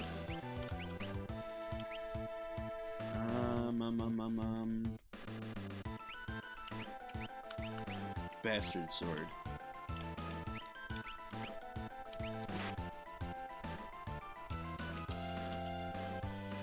I don't know which is going to do more damage. So let's try Raging Fist, and then we'll try Rising Phoenix. So not a bad idea to use magic, at least on your own teammates. Let's see who really needs it. I guess we could just do that. I forget what Raging Fist did to him. I think it was like in the high 300s.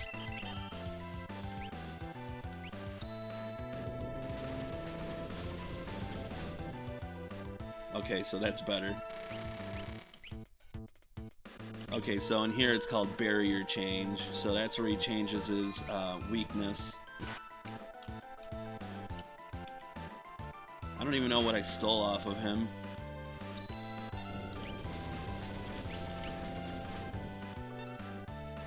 Okay, so you see that right there? So it is indeed an elemental attack, so we're just going to be doing Raging Fist from now on.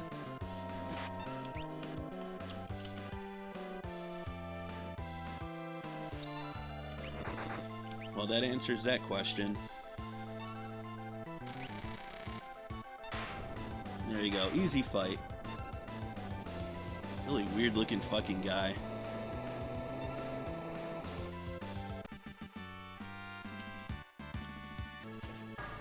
And he gave us an ice brand. Hit this, because flicking switches randomly, sure, why not?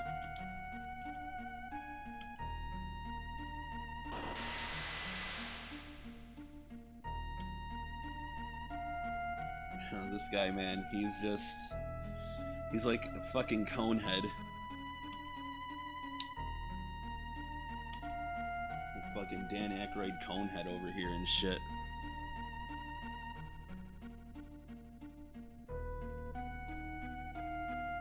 So this guy's been extracting magic from espers, but he never knew that in their final state they turn into magicite. Really not good at sciencing.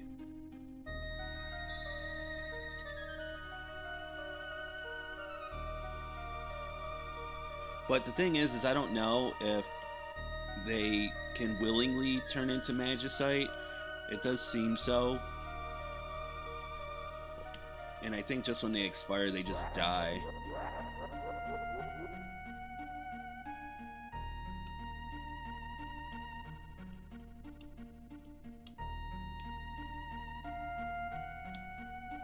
So yeah, I guess it really wasn't his fault to begin with that he didn't know.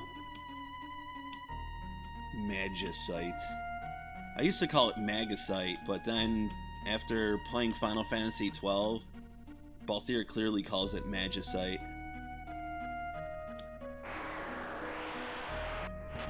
So we get handled right there. There's a conspiracy going on that Celeste is actually a traitor to us and is working as a double agent, but her actions here will pretty much let us know that she is indeed our friend, because she's going to use like a teleport spell to remove these assholes. And now the whole place is coming down. Well, not really, but maybe just this room. So now we say bye-bye to her. Bye-bye.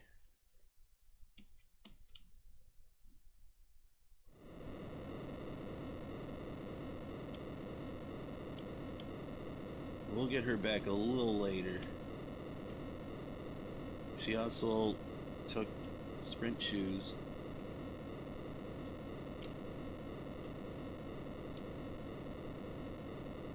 I don't know if they unequipped her or not, but my guys have too much important shit on them for me to just save a little bit of time with the sprint shoes. So I'm not too worried about it.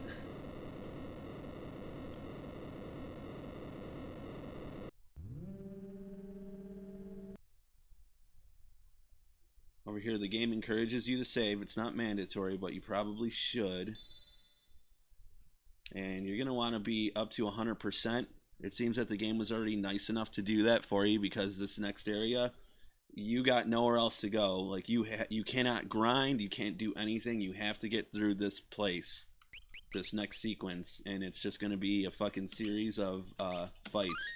So, if you're underleveled at this point, and you don't really have too much skill, you're gonna have a really bad fucking time here. However, if you just kind of been playing the game normally, you should be fine.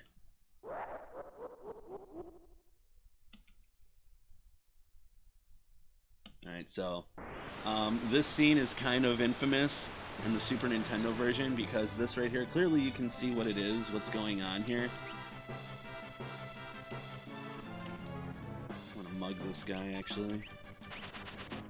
That's why I didn't overdo it. Well, he might die anyways, because I just countered him. Threw a fucking wheel at my head.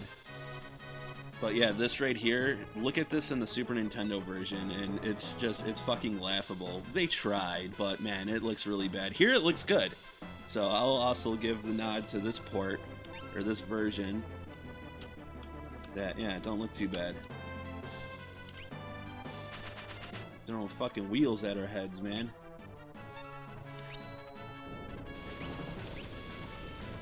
Alright, and just one of those is enough. So yeah, you definitely want Fire Dance, aka Rising Phoenix.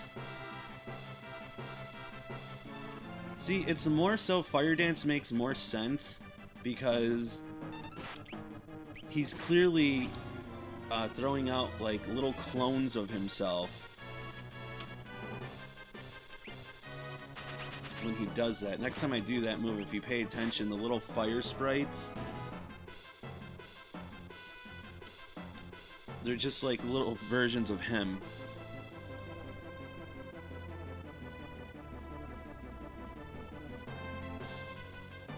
Come on.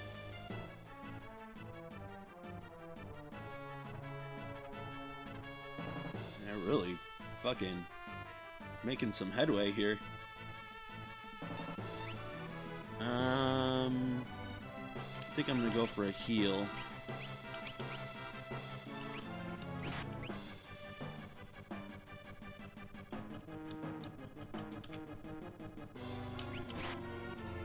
have you? No. Sabin might, I don't know.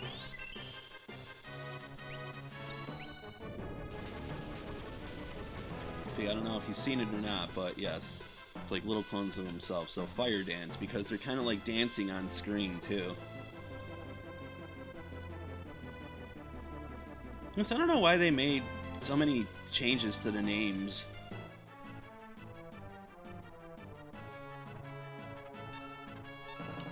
Now I'm gonna throw out another heal.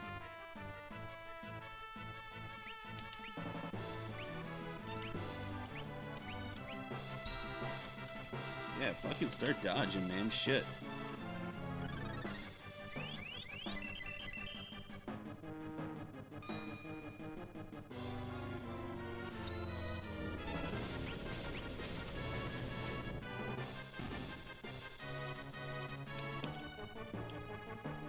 Oh, he learned Kira. Unfortunately, we can't get into our menu, so we're stuck. Hell of a time, because we're gonna be fighting a boss, too. So this guy can absolutely fuck your day up.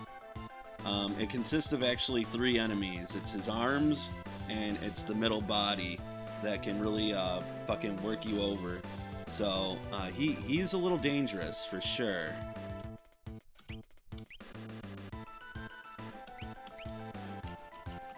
I think he can also cast some time magic, such as Stop.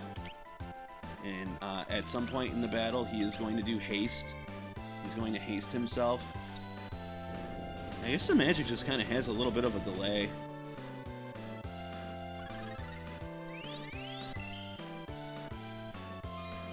But yeah, you totally want to take out his appendages that have my HP, so we'll be doing... Oh shit. You know what? He's actually... He just got stopped. So we're a little boned there.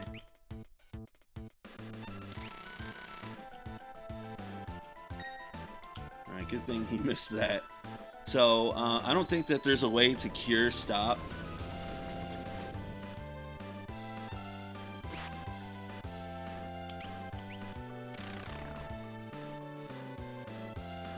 It's actually bad that this thing came back.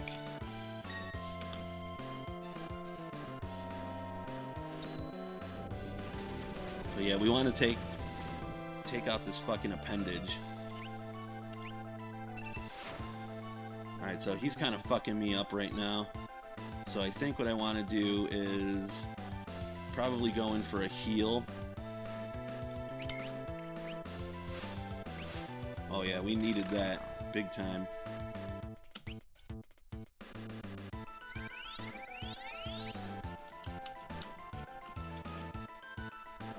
He still hasn't casted haste.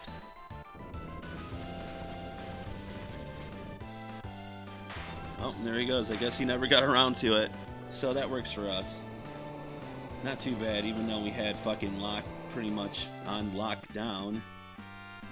So yeah, that's 5 AP that's gonna be missed out. Because I'm pretty sure that we both master. This guy's gonna eat shit. Yeah. So only Sabin got that AP. So I can start teaching myself Cure. I can learn Kira there too. Bismarck, we can learn other stuff. Let's see.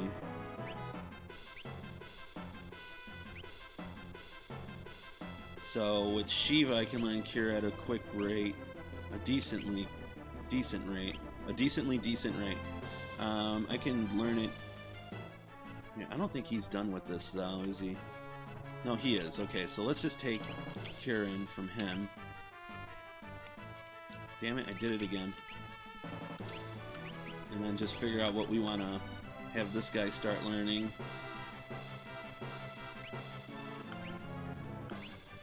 I guess we can start giving him...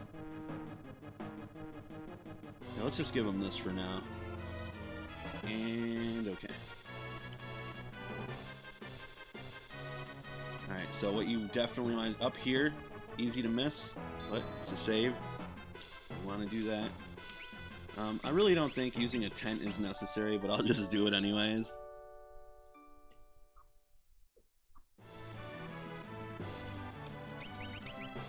And yeah, you'll want to save here, because you can run into some tough enemies.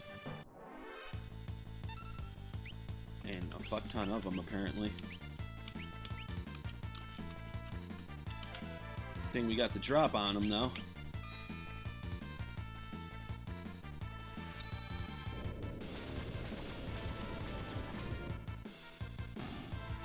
Easy peasy. Lemon mix squeezy. Hey, we got our tent back. So yeah, we're just kind of taking a brisk walk because no sprint shoes.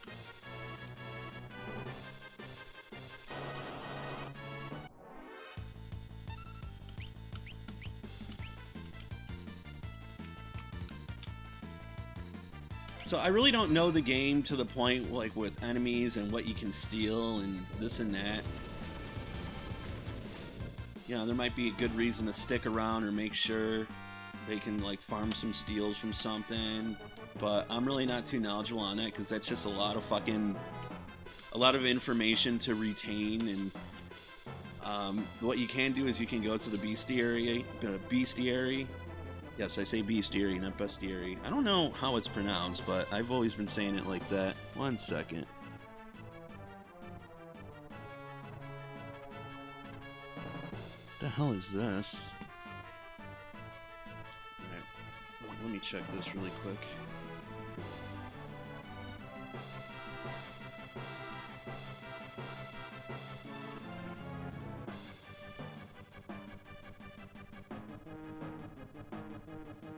This guy is commenting. This guy's commenting on a video that I made like 6 years ago. Okay, I'm like, what the hell? What the hell is this? Okay, it's an old Tom and Jerry video game review that I did, and I was just like, wait, what the fuck is this? Oh, okay. I don't know how the hell he found that video. It's fucking.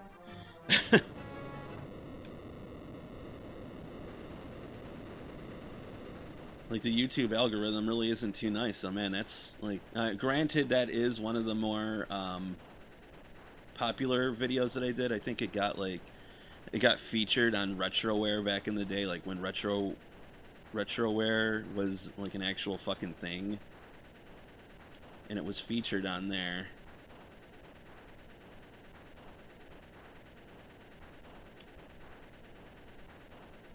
Alright, so we just got out of a boss fight, but we're going right back into another one. Now, I know with these guys, you can hit them with magic that'll do some major fucking hurt on them.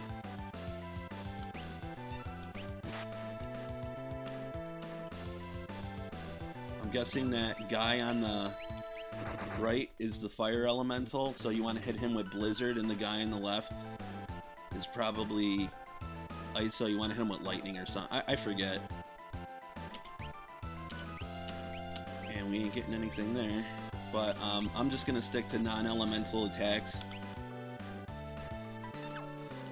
Because again, I don't remember. And they'll go down pretty fast. As you can see, one's down there. That's a reflect spell, I believe. So now we really don't want to hit him with magic.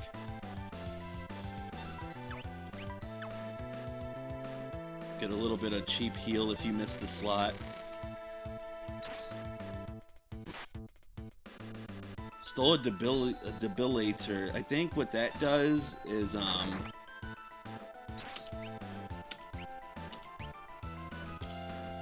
it gives a new weakness to an enemy. So it's actually pretty useful. Alright, he left us with a going away present there, but nothing too major. We're good to go. Like, just learned a ton of shit because it was at a times 20 rate of learning, but it was just the simple spells, just the little baby ones. Some great fucking music.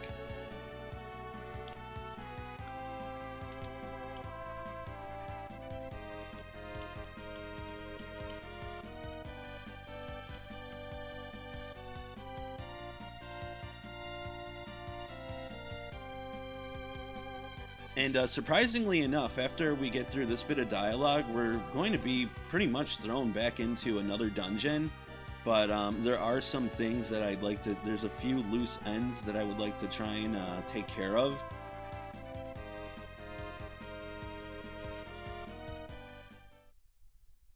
Along with maybe a little bit of light grinding.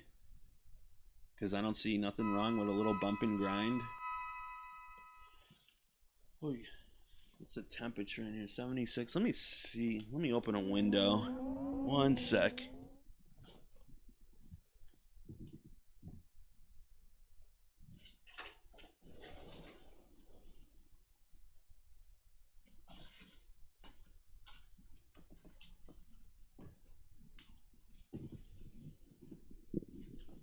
Okay, yeah, I forgot. We got to go through a pretty lengthy cutscene here. One of the espers that formed itself into magicite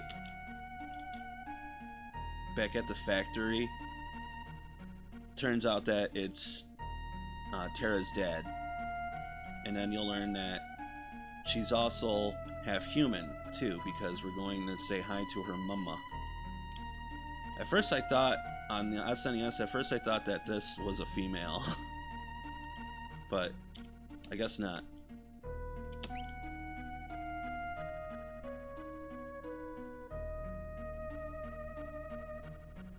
But yeah, that person that he just picked up, that's Terra's mama. So it's kind of cool because in a lot of Final Fantasies, you don't really learn much about the character's parents.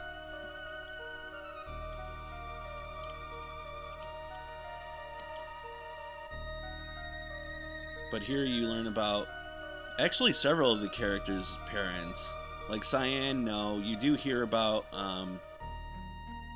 Sabin and Edgar, aka Kurt, on this file because he's my favorite. Yes, Kurt, that's my name, that's me.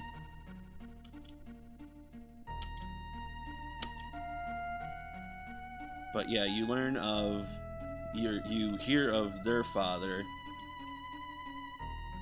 You hear of, or you see Terra's parents. Gao, you even learn about Gao's parents. His mother died. He actually has a really sad story. His mother died whilst giving birth to him. And it made his father fucking, like, snap, just like, he just fucking went insane. And, when Gao was crying one day, his father thought it was a fucking demon or a monster and fucking threw him onto the veldt. And so it's kind of got that raised by wolves story. Shadow, you don't necessarily learn about his parents, but you do learn that he is a parent. I don't know if he's related to Strago or not, I forget. But it is pretty much implied that Realm is Shadow's daughter. Locke, you don't learn anything about his family. You do learn about Lost Love, though. Then your more stranger characters like Mog, Umaro, and Gogo. You don't really learn anything from them. They're more so, too, I think, considered to be secret characters. So they didn't really give them too much of a backstory. They're all optional.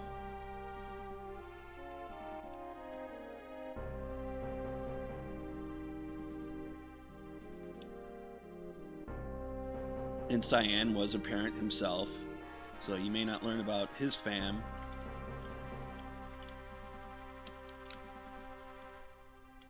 But you do learn about his kids, and this is a sad story too. As we already learned with the whole Phantom Train thing and the poisoning of Doma and all that shit. It's just like, it's a bit interesting, especially when you compare it to a game like, what, FF7? You don't learn jack shit about, well, no, I take that back. Cloud's mom, right? You do see her in a cutscene. You don't learn anything about his dad, though. Tifa, Her dad, yeah, no, I guess I am wrong. Tifa's dad was killed by Sephiroth, right?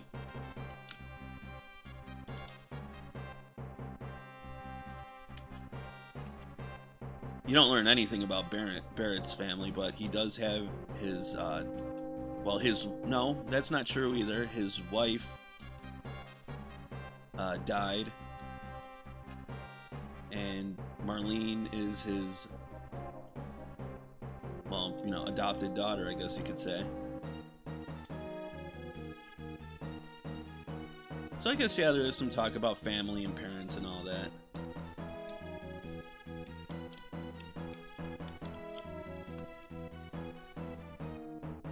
I'm trying to think of the other characters. Sid, you don't learn about his fucking family. Like, all he has is Shara.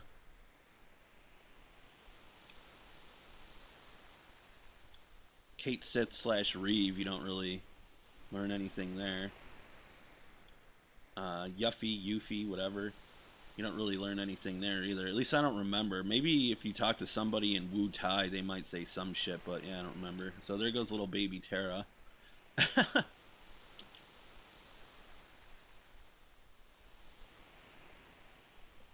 cat's going nuts right now. Just woke up and now she's meowing. Hello. Hi. She doesn't talk too much, but when she wakes up though, she'll wake up and she'll be like, "Hi, hey, how's it going? Hey, oh wow, it's good to be alive again."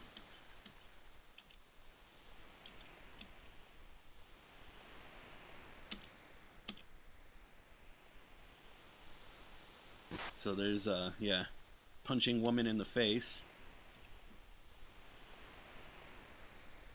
I don't know how fucking, what's his name? Is it Gestal or Gestal? I'm gonna say Gestal. Like, how'd he get up before Madeline?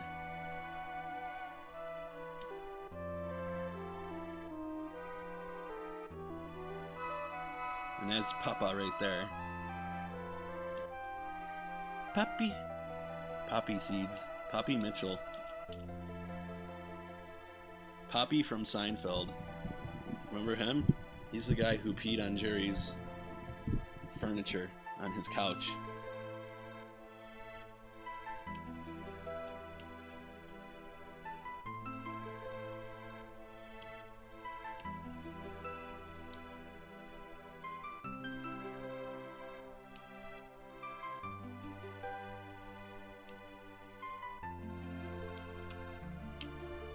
Come on. What's going on? So now you can finally take control of the airship.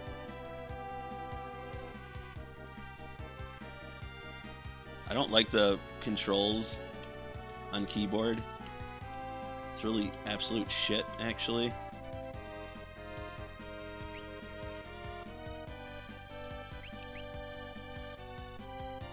Alright, so what we gotta do is... Okay, so what we have to do is basically fucking strip everybody. So let's go do that. Luckily there's a NPC on the airship that allows you to do such a thing.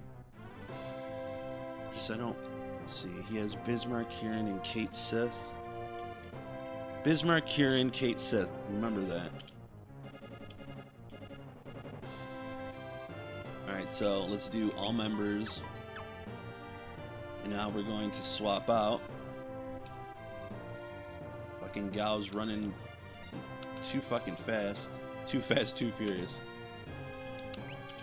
Alright, so using Cyan really wouldn't be the worst idea in the world. I think it would all come down to preference, whether you want to use Bushido tools or Blitz. It's really kind of up to you. I'm more of a tools Blitz kind of guy. The Bushido I'm straight on.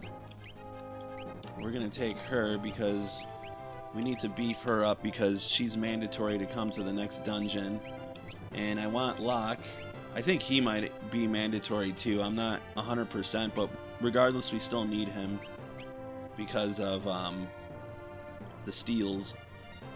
We got a steals. Right, and then just down to confirm. And now we need to re-equip. So it was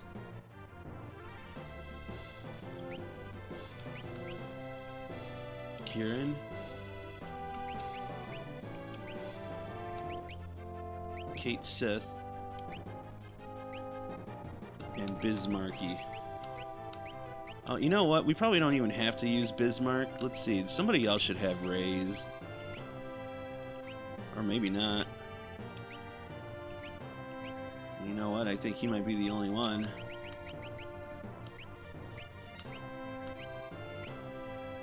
Alright, yeah, he's the only one. Oh, you know what, though? I don't think that's entirely true. But for now, we'll just throw that on there. And I'll show you why in a sec. Now let's give that to her. Alright, now we get to do the fun thing of re-equipping all this shit. So let's see. Alright, so obviously it was a stone blade. Mithril shield. The green beret. We got 5 of them now. Mithril mail. Yeah. And then we had him set up with a black belt. And probably the hyper wrist, I want to say. So he's set. We'll get to her in a second. Let's go with him now. So just throw on your Genji. And see, it already equips everything. Yeah, I don't remember the tiger mask. I remember getting that. But it's pretty, well, let's see, 2 defense. Yeah, so I don't know. Stuff goes down, stuff goes up. I'm really not too sure.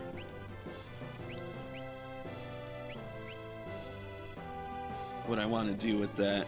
I think I'm going to go with the green beret because, again, it still does give a little bit of help. Man, but all them other stats go down. Forget it. I'm going to keep that on. Alright, and we also equip him with the black belt, right? And then this should be easy to figure out. It was the thief knife because look at all the perks it gives. So that's nice. Mithril shield. Mithril. Probably a green beret. Ninja gear, I think.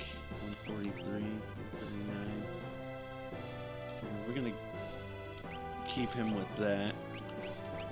And then he has special relics that only go to him. So the brigand glove changes steel to mug. And then the thief's bracer.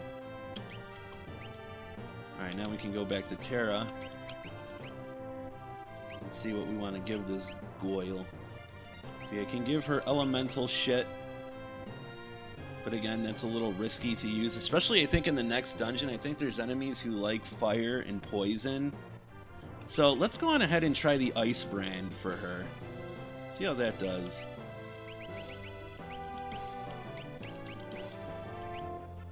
Gold helm. Oh, the beret is definitely better.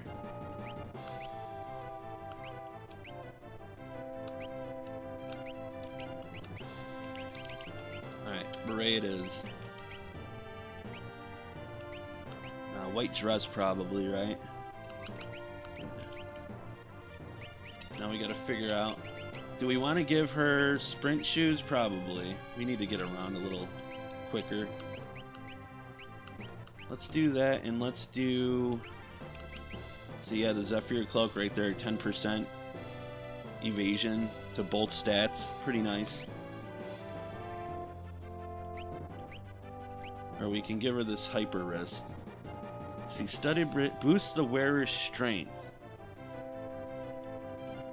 I want to look that up. Because it's not showing like a boost in attack though. It's just like straight up strength. And I don't know what the fuck that means because it's not like defense is boosting up either. But I mean, I'm assuming... Let's see here.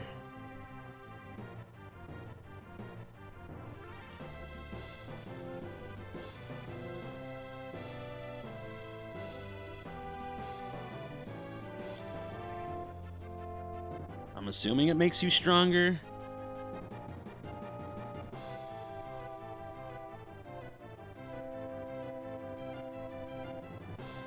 It raises vigor.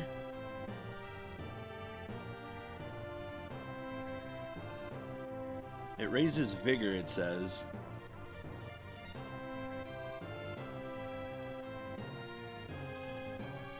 Which I guess is strength in here.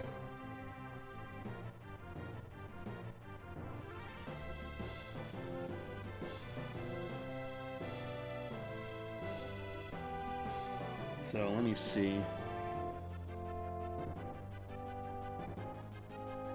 The vigor stat FF6. Huh, all this time playing this in, I just assumed it made me stronger, but let's see. Guess I'm not that much of a pro after all. Vigor is for the strength of physical attacks. So, okay, so then I was right.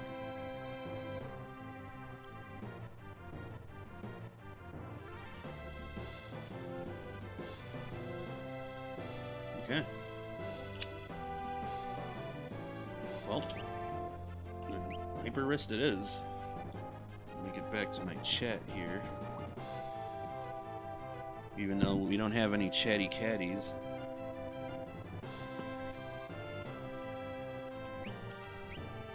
Alright, so we're gonna go with that setup.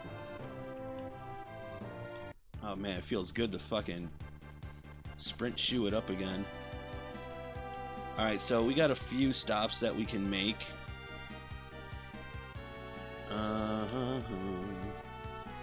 So in Zozo, actually, is there anything? I don't think so. No, Zozo's a waste of time. We can go to G-Door. No, you know what I want to do? I want to go here. This is probably one of the more important things to do. Now, there's the spot that you might remember that I told you about in this town, right? Whoops. Remember, I went over here towards these trees. Now there's this guy here. Talk to him.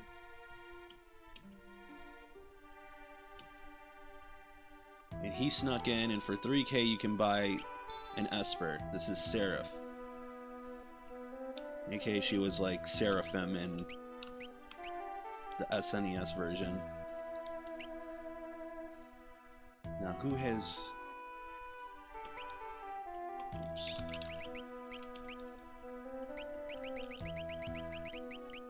As you can see here, that raise is now going to be at a multiplier of 5, so it's going to go by a lot faster for him. Granted, he already has all the other shit,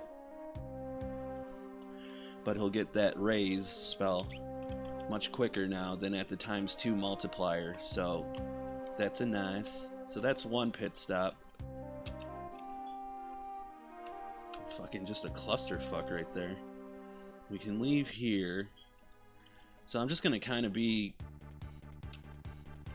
trying to remember what to do. Vector's down there. There's really not much else going on in this place. You can actually visit the Maza, which is going to be a location that we go to soon. Well, not exactly soon, but it's kind of a little isolated continent. Now, I don't remember if you can actually buy anything here or not. There might not be actually anything to do here. But let's just take a look anyways and see if anyone will sell shit to us. I've never seen you before, so he's basically just telling us to fuck right on off. Alright, so we'll be back here later. No reason to hang around. 1 second.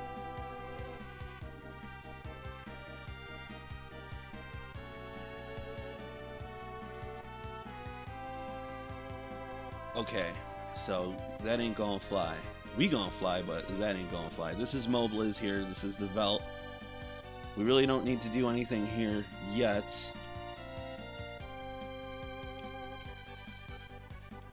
Sorry, I'm trying to remember shit. That's Doma down there. We can't get in there. It's occupied. There's a very interesting place that you can go. I dare not do it, but I will point it out. This little piece of land here is home. It's actually in the forest. I don't think it comes out, but it's in this little patch of forest here. In the original, it's called like an intanger, something like that. Intanger.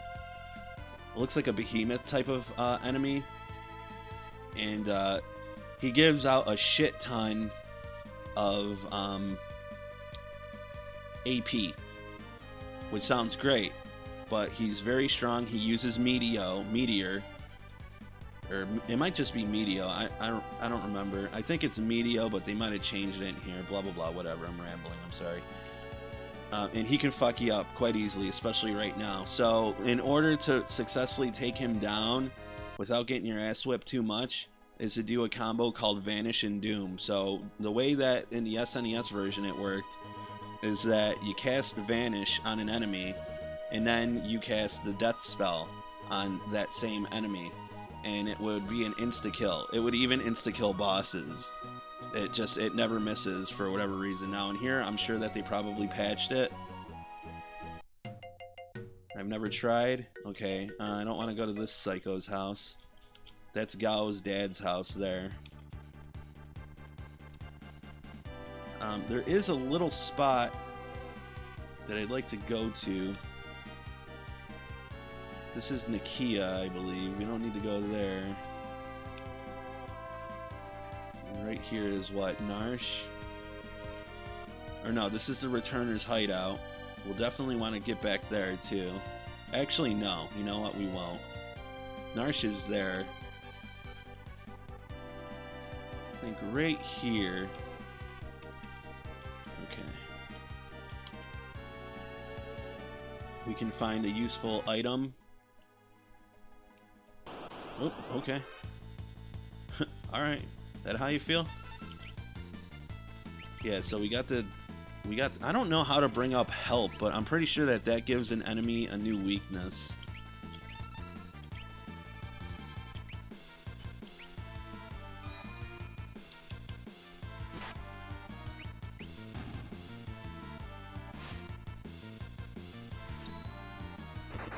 Just wanted to get in this fucking house, but you gotta be all difficult about it. Obtain dried meat. Man, we got some shit. Alright, so yeah, go in here. There's another crazy dude. Come in here. Boom. There you go. The hero's ring. I forget exactly what it does, but I'm pretty sure it's good stuff. Let's also take Terra out of the back row. And let's see. Yeah, the hero's ring boosts both physical and magical attack power. So I don't know if that's any better. So let's look it up. Let's put in hero ring versus hyper wrist.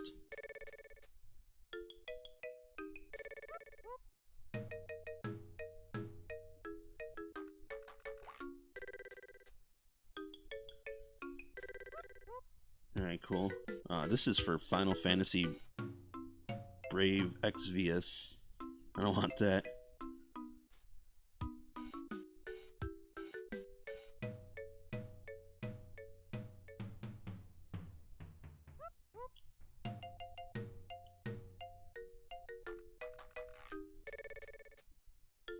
Alright, let me just fucking look up the wiki.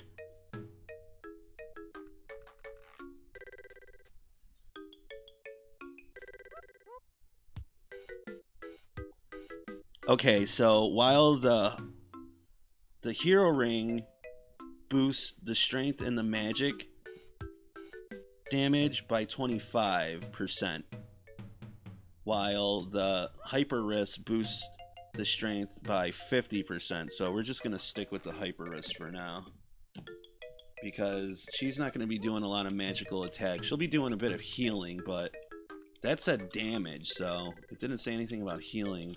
I'm not sure.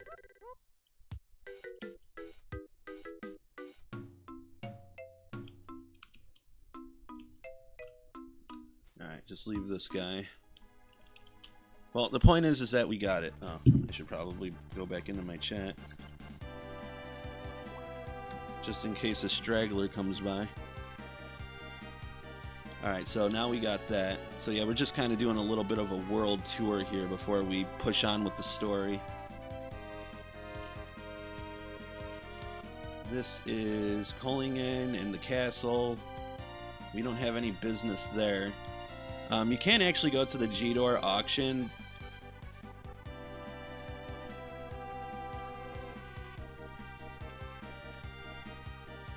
But we're broke dick, but we'll see anyways. Like, we're really fucking poor, I think. I don't even think after everything that we did.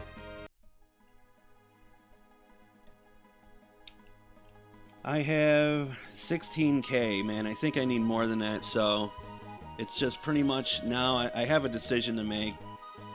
I'm not going to go into the auction because I think the item that I want is going to be about 20,000, and then obviously it's going to leave me with nothing. So I have the option now to just go and fight some enemies, do a little bit of grind, and raise up some funds. Let's see, that's South Figaro there. So you know what? Yeah, let's go into the forest and raise up a little bit of money. Give me the money. Can't land on trees. And we'll save and all that bullshit too.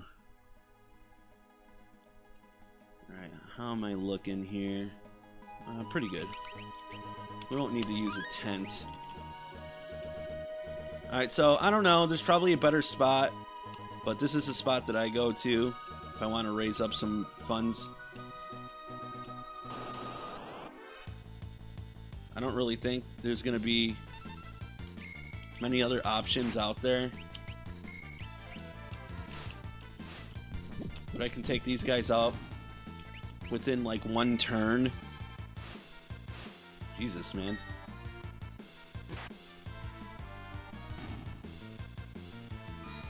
I haven't even done the blitz yet. Fuck, he's gonna like counterattack everybody to death. They did beat the shit out of him though. He took a little bit of a beating.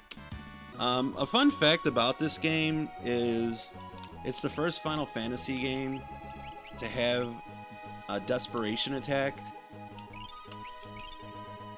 It wasn't, the term limit break wasn't coined yet, at least in the SNES version. And the thing with the desperation attack, you know how much in Final Fantasy VIII, when your limit is more likely to pop off when you have low health, usually like when you're in the yellow? Well, it's the same thing here. When you have extremely low health, your character just might pop off their desperation attack automatically. And it'll deal for like a shit ton of damage. I think, like, for example, Sabin's, I think it's called like Tiger Fang or some shit. And he just does like this really fast fucking crazy move. Alright, so he's done with that. So let's see what else we can give the guy. Let's learn some Vanish. I'm curious to see if the Vanish Death combo works. I'm going to say that it doesn't. Yeah, see, you learn Death from that guy, so I highly doubt it'll work. I'll definitely give it a shot when I up it. But we're probably going to be stuck in this fucking or this forest for at least like 10 minutes, unfortunately, because I want to raise some funds to get a couple of extra espers. But fortunately, the combo of Rising Phoenix, I'd rather just call it Fire Dance because that's what it fucking is. But the combo of Flash and Fire Dance will get us through these fights rather quickly. That is, if we can get into one. So yeah, definitely not the best time to be tuning in. To just watch some grinding. This is actually my second grind now. This game you really don't need to. Like right now, what I have is more than enough to carry me through the game, and I really don't need those espers. But I would like to at least get one of them at the auction. So I need to raise up enough money to get the esper, but then on top of it, enough to just have some extra change in my pocket so I can, you know, buy the necessities when they present themselves.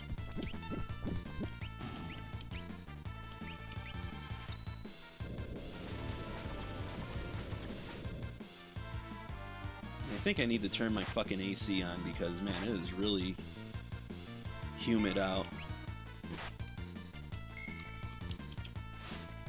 This guy's just going fucking ape shit. And that's why we give him the Genji with the fucking black belt. No diggity, no doubt.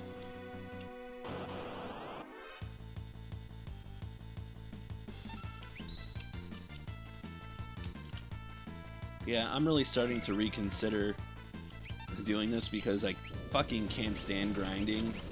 Especially on stream too, so you know what? I think I'm just gonna take a hard pass on it and whatever.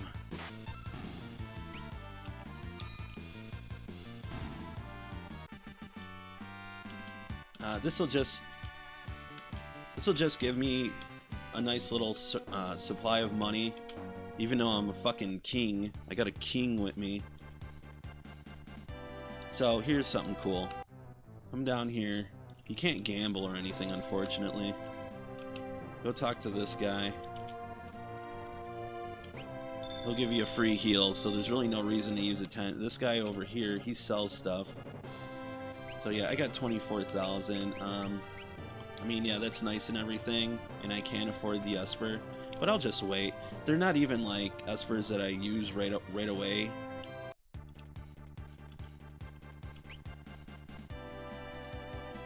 And it's not gonna be like fucking game breaking or anything.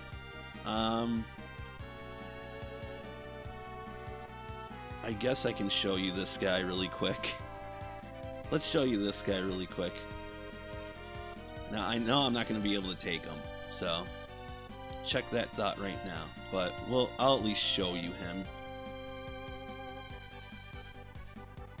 But yeah, this would probably be the game's first super enemy. He's not even classified as a boss. So let's just save there. Alright, time to get our ass whipped. So yeah, just stick on this little 4-tile forest and get ready for the ass whippings to occur. Now I don't have Vanish or Doom yet, so I can't try it out. Oh, and there he is. Oh, you know what? He's already invisible to begin with. That's right. So all you have to do is just use the Doom spell. Okay, I see.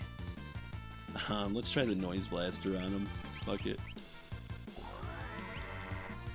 That missed. Oh, God. I already know I'm so fucking dead. Oh, and that healed him, by the way, but it also brought him out of hiding.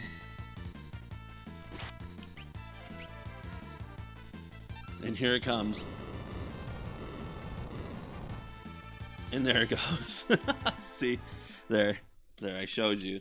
Now, again, I don't know if the Vanish Doom combo works. I guess what I can do is I can look it up and see, right? Let's see if the Vanish Doom combo works.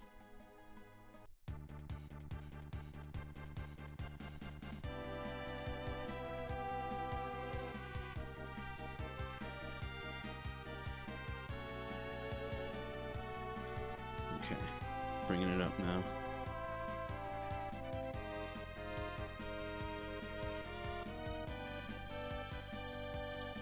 It's still gone. However, if an enemy has invisible on beforehand, even if immune to time magic, stop will work mostly.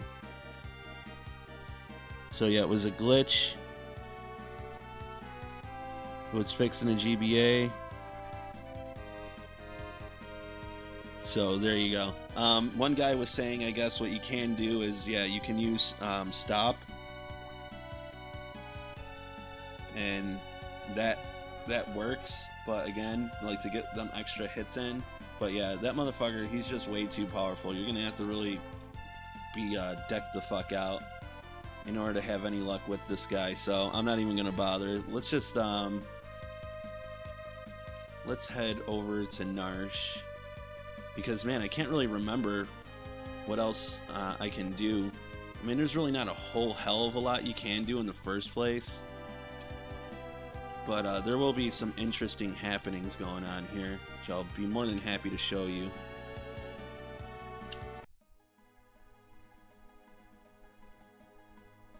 So let's just save. Get on into it. It's a free heal in this house too. You might have seen me run to it before, but if you're a little beat up and you're in the neck of the woods, hit up that right there. There you go.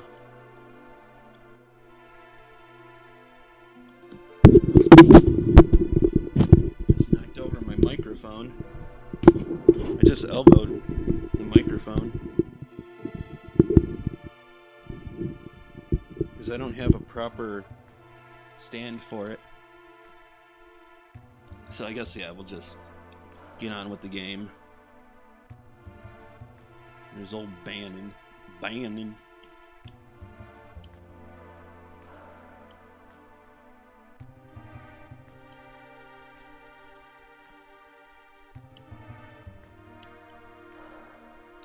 So I think now the next strategy is we're going to have to go into the Esper.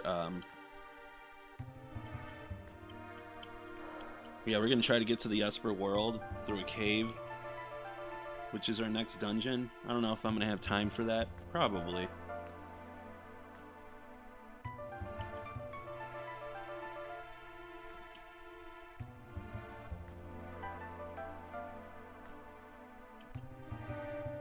Man, this guy really looks like fucking Tormund Giantsbane.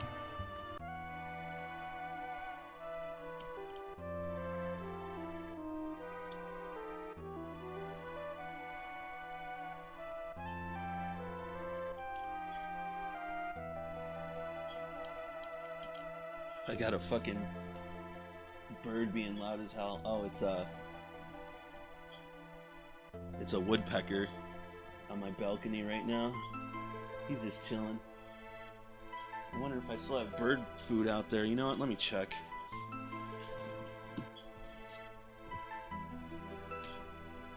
Yep, sure do. So I don't know what he's chirping about. Like, yo, where's the food? It's there.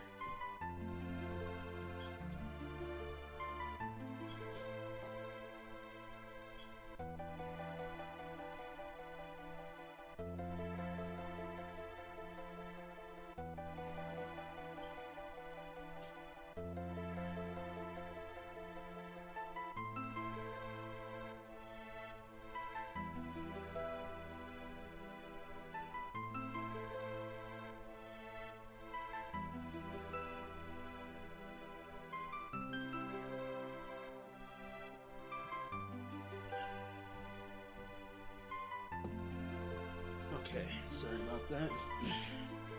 Got a bird out there yelling at me. This dialogue just ended, huh? Lies far to the Empire's east, but they keep it under tight surveillance. Find a way to slip through. Okay. So there is actually something that we can take care of here. This is going to kind of give us an optional decision to make, which I'm more than happy to show you now. So go in here. Remember this room? It had a bunch of treasures, and there was one that was sealed. Well, this guy here,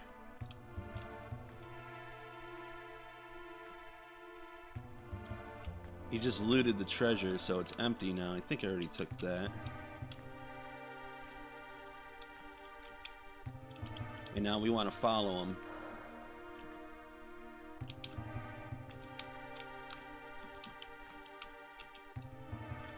Come on, mister. So he's going to be up here, chilling like a villain on penicillin.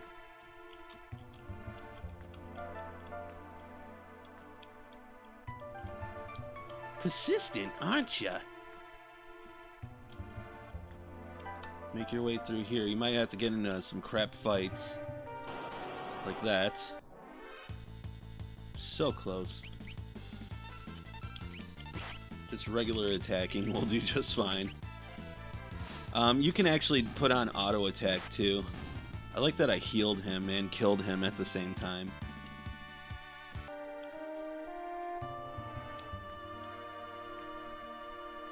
Because the game already registered him dead after the first hit.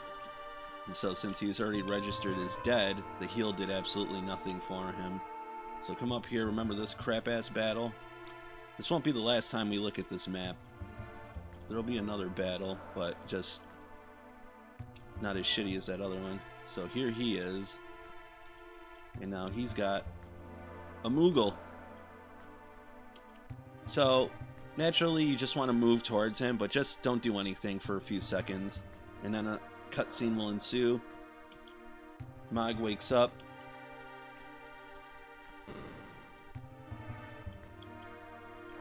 So he has a gold hairpin which halves the MP needed for a spell, or you can get Mog early. If you don't save Mog from the cliff now and you greedily take the gold hairpin,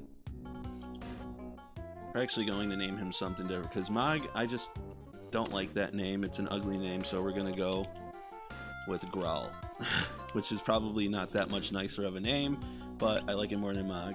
Alright, so Growl.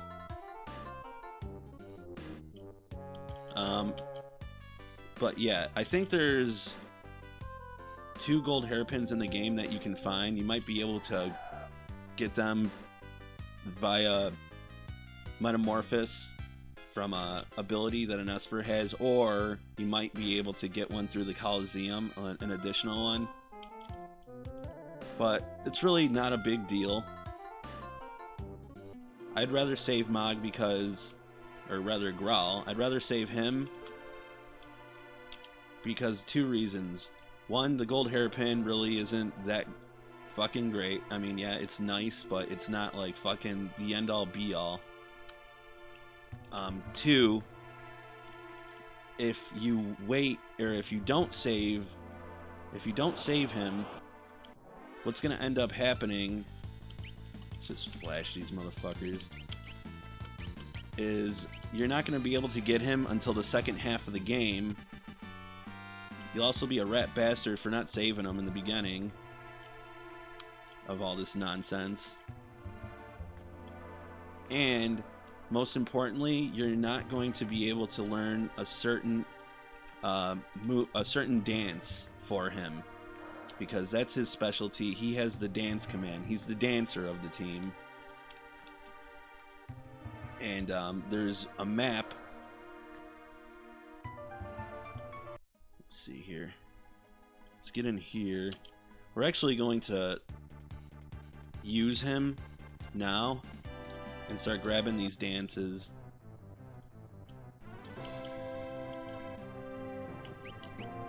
Alright, so I really don't care about this.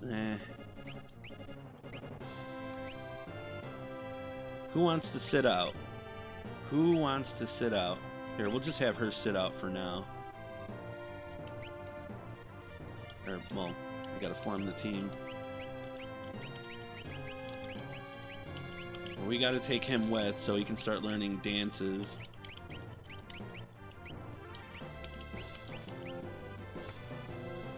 Now, you can pretty much learn all the dances.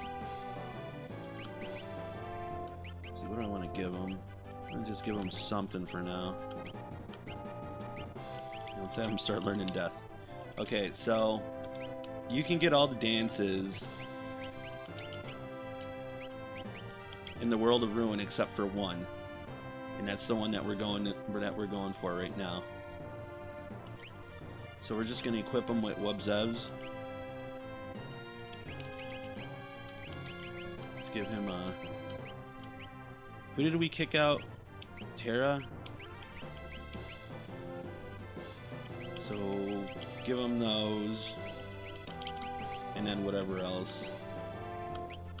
Probably just another hyper wrist. Alright. So, like I said, there's a dance that you can't learn in the second half of the game. So if you don't save him right then and there, you get him in the second half of the game. But again, you can't learn that certain dance in the second half of the fucking game, so you're boned. So what you need to do is this. Fly over towards the Veld. You can also go and do this with the Late River too, if you want, but this is faster. Go over to Crescent Island here, or Crescent Cave, whatever the fuck it's called. Dock your your airship. Let's save.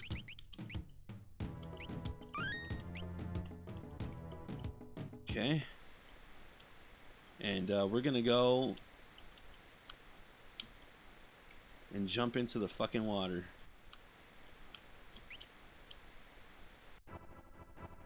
Now, you remember this? Well, this is one of two options of where you can learn the dance. The dance is called Water Rondo. You want to learn this fucking dance because, again, like I said, you're not going to have an option to. I'm just going to put it on auto. Alright, he fucking healed him.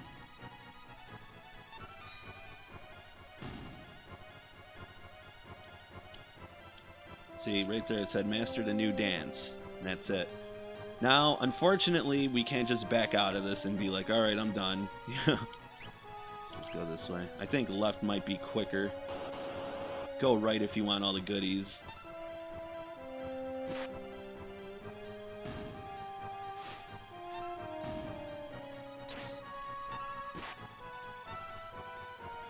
So yeah, Mog definitely has the wrong item on. Ooh, and that's gonna hurt. So I'm going to change.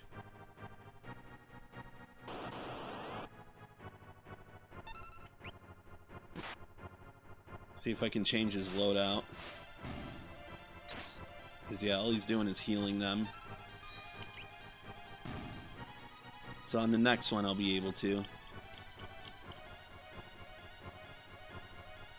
That little stupid thing does that gigavolt shit.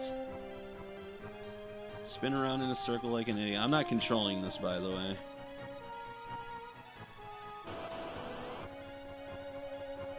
Alright, yeah, it's one of them stupid things there, too. So, fucking whatever, just do that. And we already have Twilight Requiem. Let's do it. Oh, let's not. Yeah, so there is a chance for the dance to fail. I don't know. I'm afraid of this guy right here.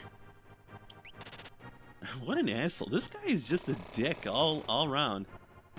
Alright, so at least he didn't do the Gigavolt.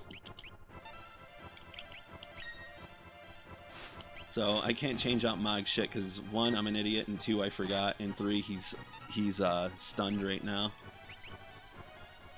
I'm a fucking moron.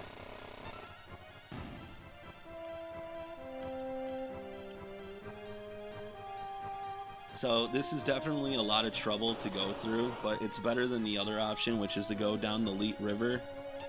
Because the Leet River, you'll have to fucking make your way, because you'll be by Narsh by the time you're done with it, and then you'll have to go south towards a cave, and then go through that little patch with South Figaro on it, and then you got to go to Mount Colts. You got to get through all of Mount Colts. Let's just go with that. I want to try a dance. I just want to dance, but he won't do it. Well, let's see what the Blitz does. Hopefully it won't piss him off too much. Oh, they're dead, but is he gonna Gigavolt? Yep. Boom. Oh, just 1 Gigavolt though, so thank God. Alright, so just chainsaw them fuckers. Well, anyways, we're through it now. We'll never have to see those guys again unless we run into them on the Veldt. So now we're in Nikia. Not Nokia, Nikia. Niki. I like Nikia. I'm gonna say that. Okay, let's heal this poor fool. Alright, so I know it does definitely seem like a trek, and it is, but it's much better than having to traverse several maps and then Mount Colts, because Mount Colts, you might remember, that was kind of like technically our first real dungeon. Grab a chocobo. This is gonna make this journey a lot quicker. Come on. We never did the tutorial, so that's why. I like that they give a tutorial even though we've already rode chocobo before. So try not to get stuck on the map like I did there. And take your fine feathered friend through this way. Because he's a good boy.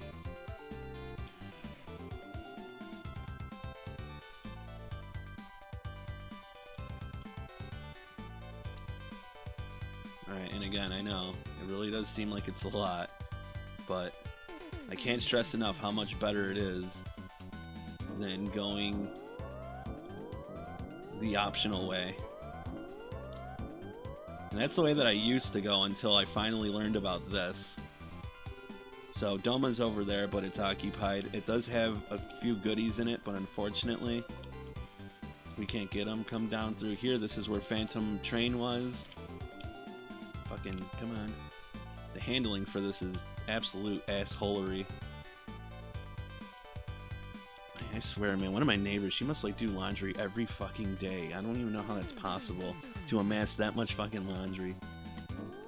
Say bye. See, the animation, the Chocobo used to make a animation with the chirp in the SNES version. Here, though, he just makes the chirp and that's it. No mouth animation. We're gonna jump down Barren Falls, but don't worry, this time we won't have to get in any fights. At least I don't think so. Alright, and then we're back onto the Veldt, because that's where we left our airship, over here by the Crescent Cave. The Croissant.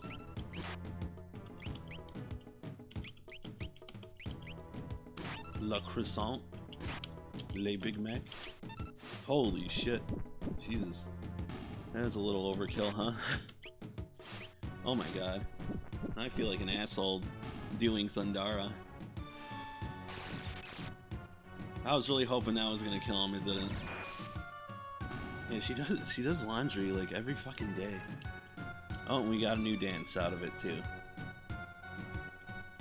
It's not too important to get all the dances now,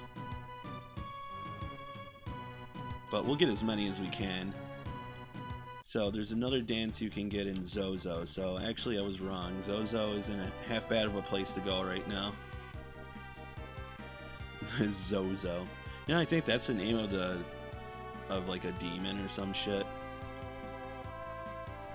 I don't know why they would name a town after that. It's a little creepy. It's up here actually. Alright, land.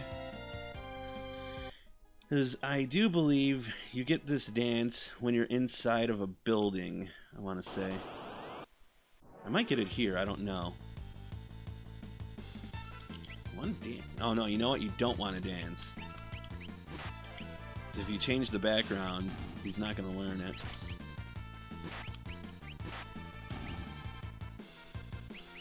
This guy's throwing fucking wrenches at me and shit.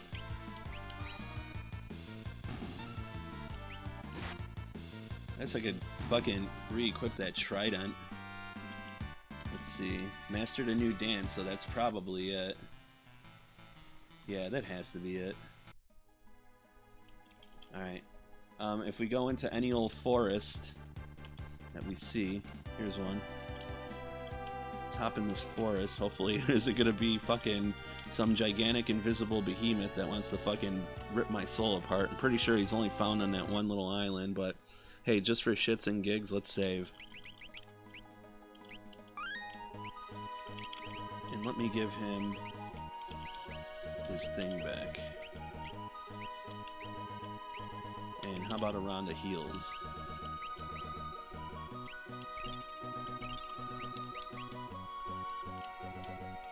Okay.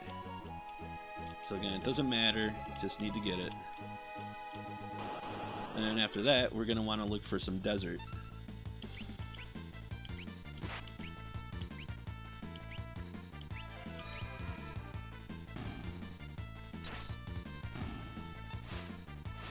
Dunzo. Okay, great.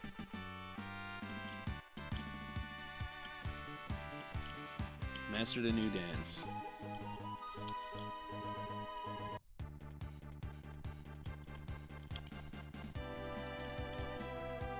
Alright, and hey, there's plenty of desert here, huh? So let's grab another dance. That's all you have to do is just fight on the terrain. But don't use the dance command when you're trying to learn a dance, because then it changes the background and then it won't count.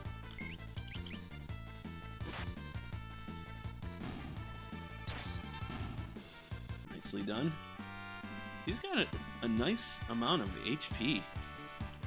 There's another dance. Now I believe that there's a total of 8 dances. Let's see where we're at here.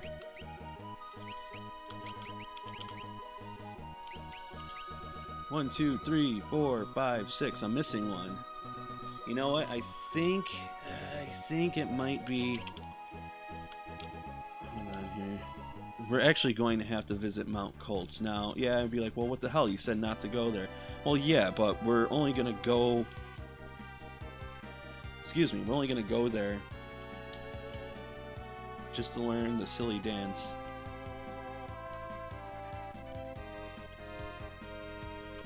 We're not going to traverse the whole fucking thing, so.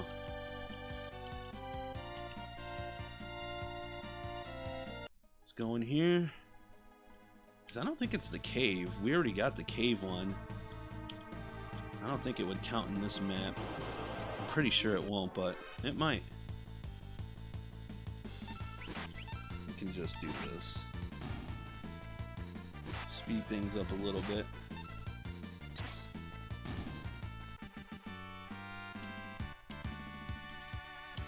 No, we need to be out here.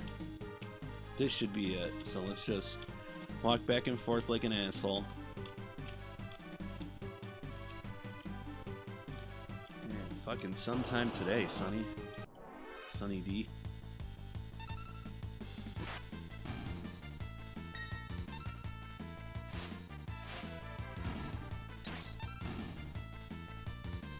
Alright, I'm hoping this is it.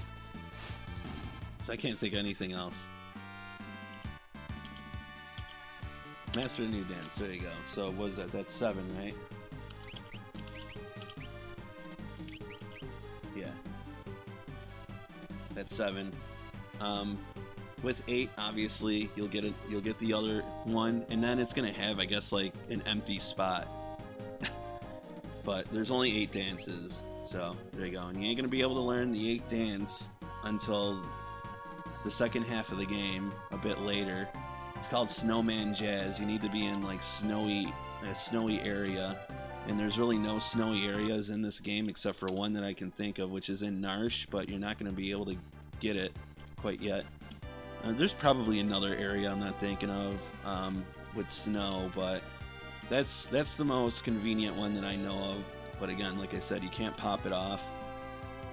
So now we're just going to go to our next objective, and I hate to say this, but we're going to end the stream here for now, because this is going to be a bit lengthy. I might have enough time to get through it before I gotta go, but I might as well just save it for another day. But yeah, you're going to have to take Terra with you no matter what. So here we are at the end of our stream. Thanks to anybody who may decide to pop in and check it out. Sorry that maybe you weren't able to join, but there's plenty more game left to maybe chill out together another time. So, with that, thank you once again for coming back to Growler Cat. Thanks for watching, thanks for listening, and we will see you next round.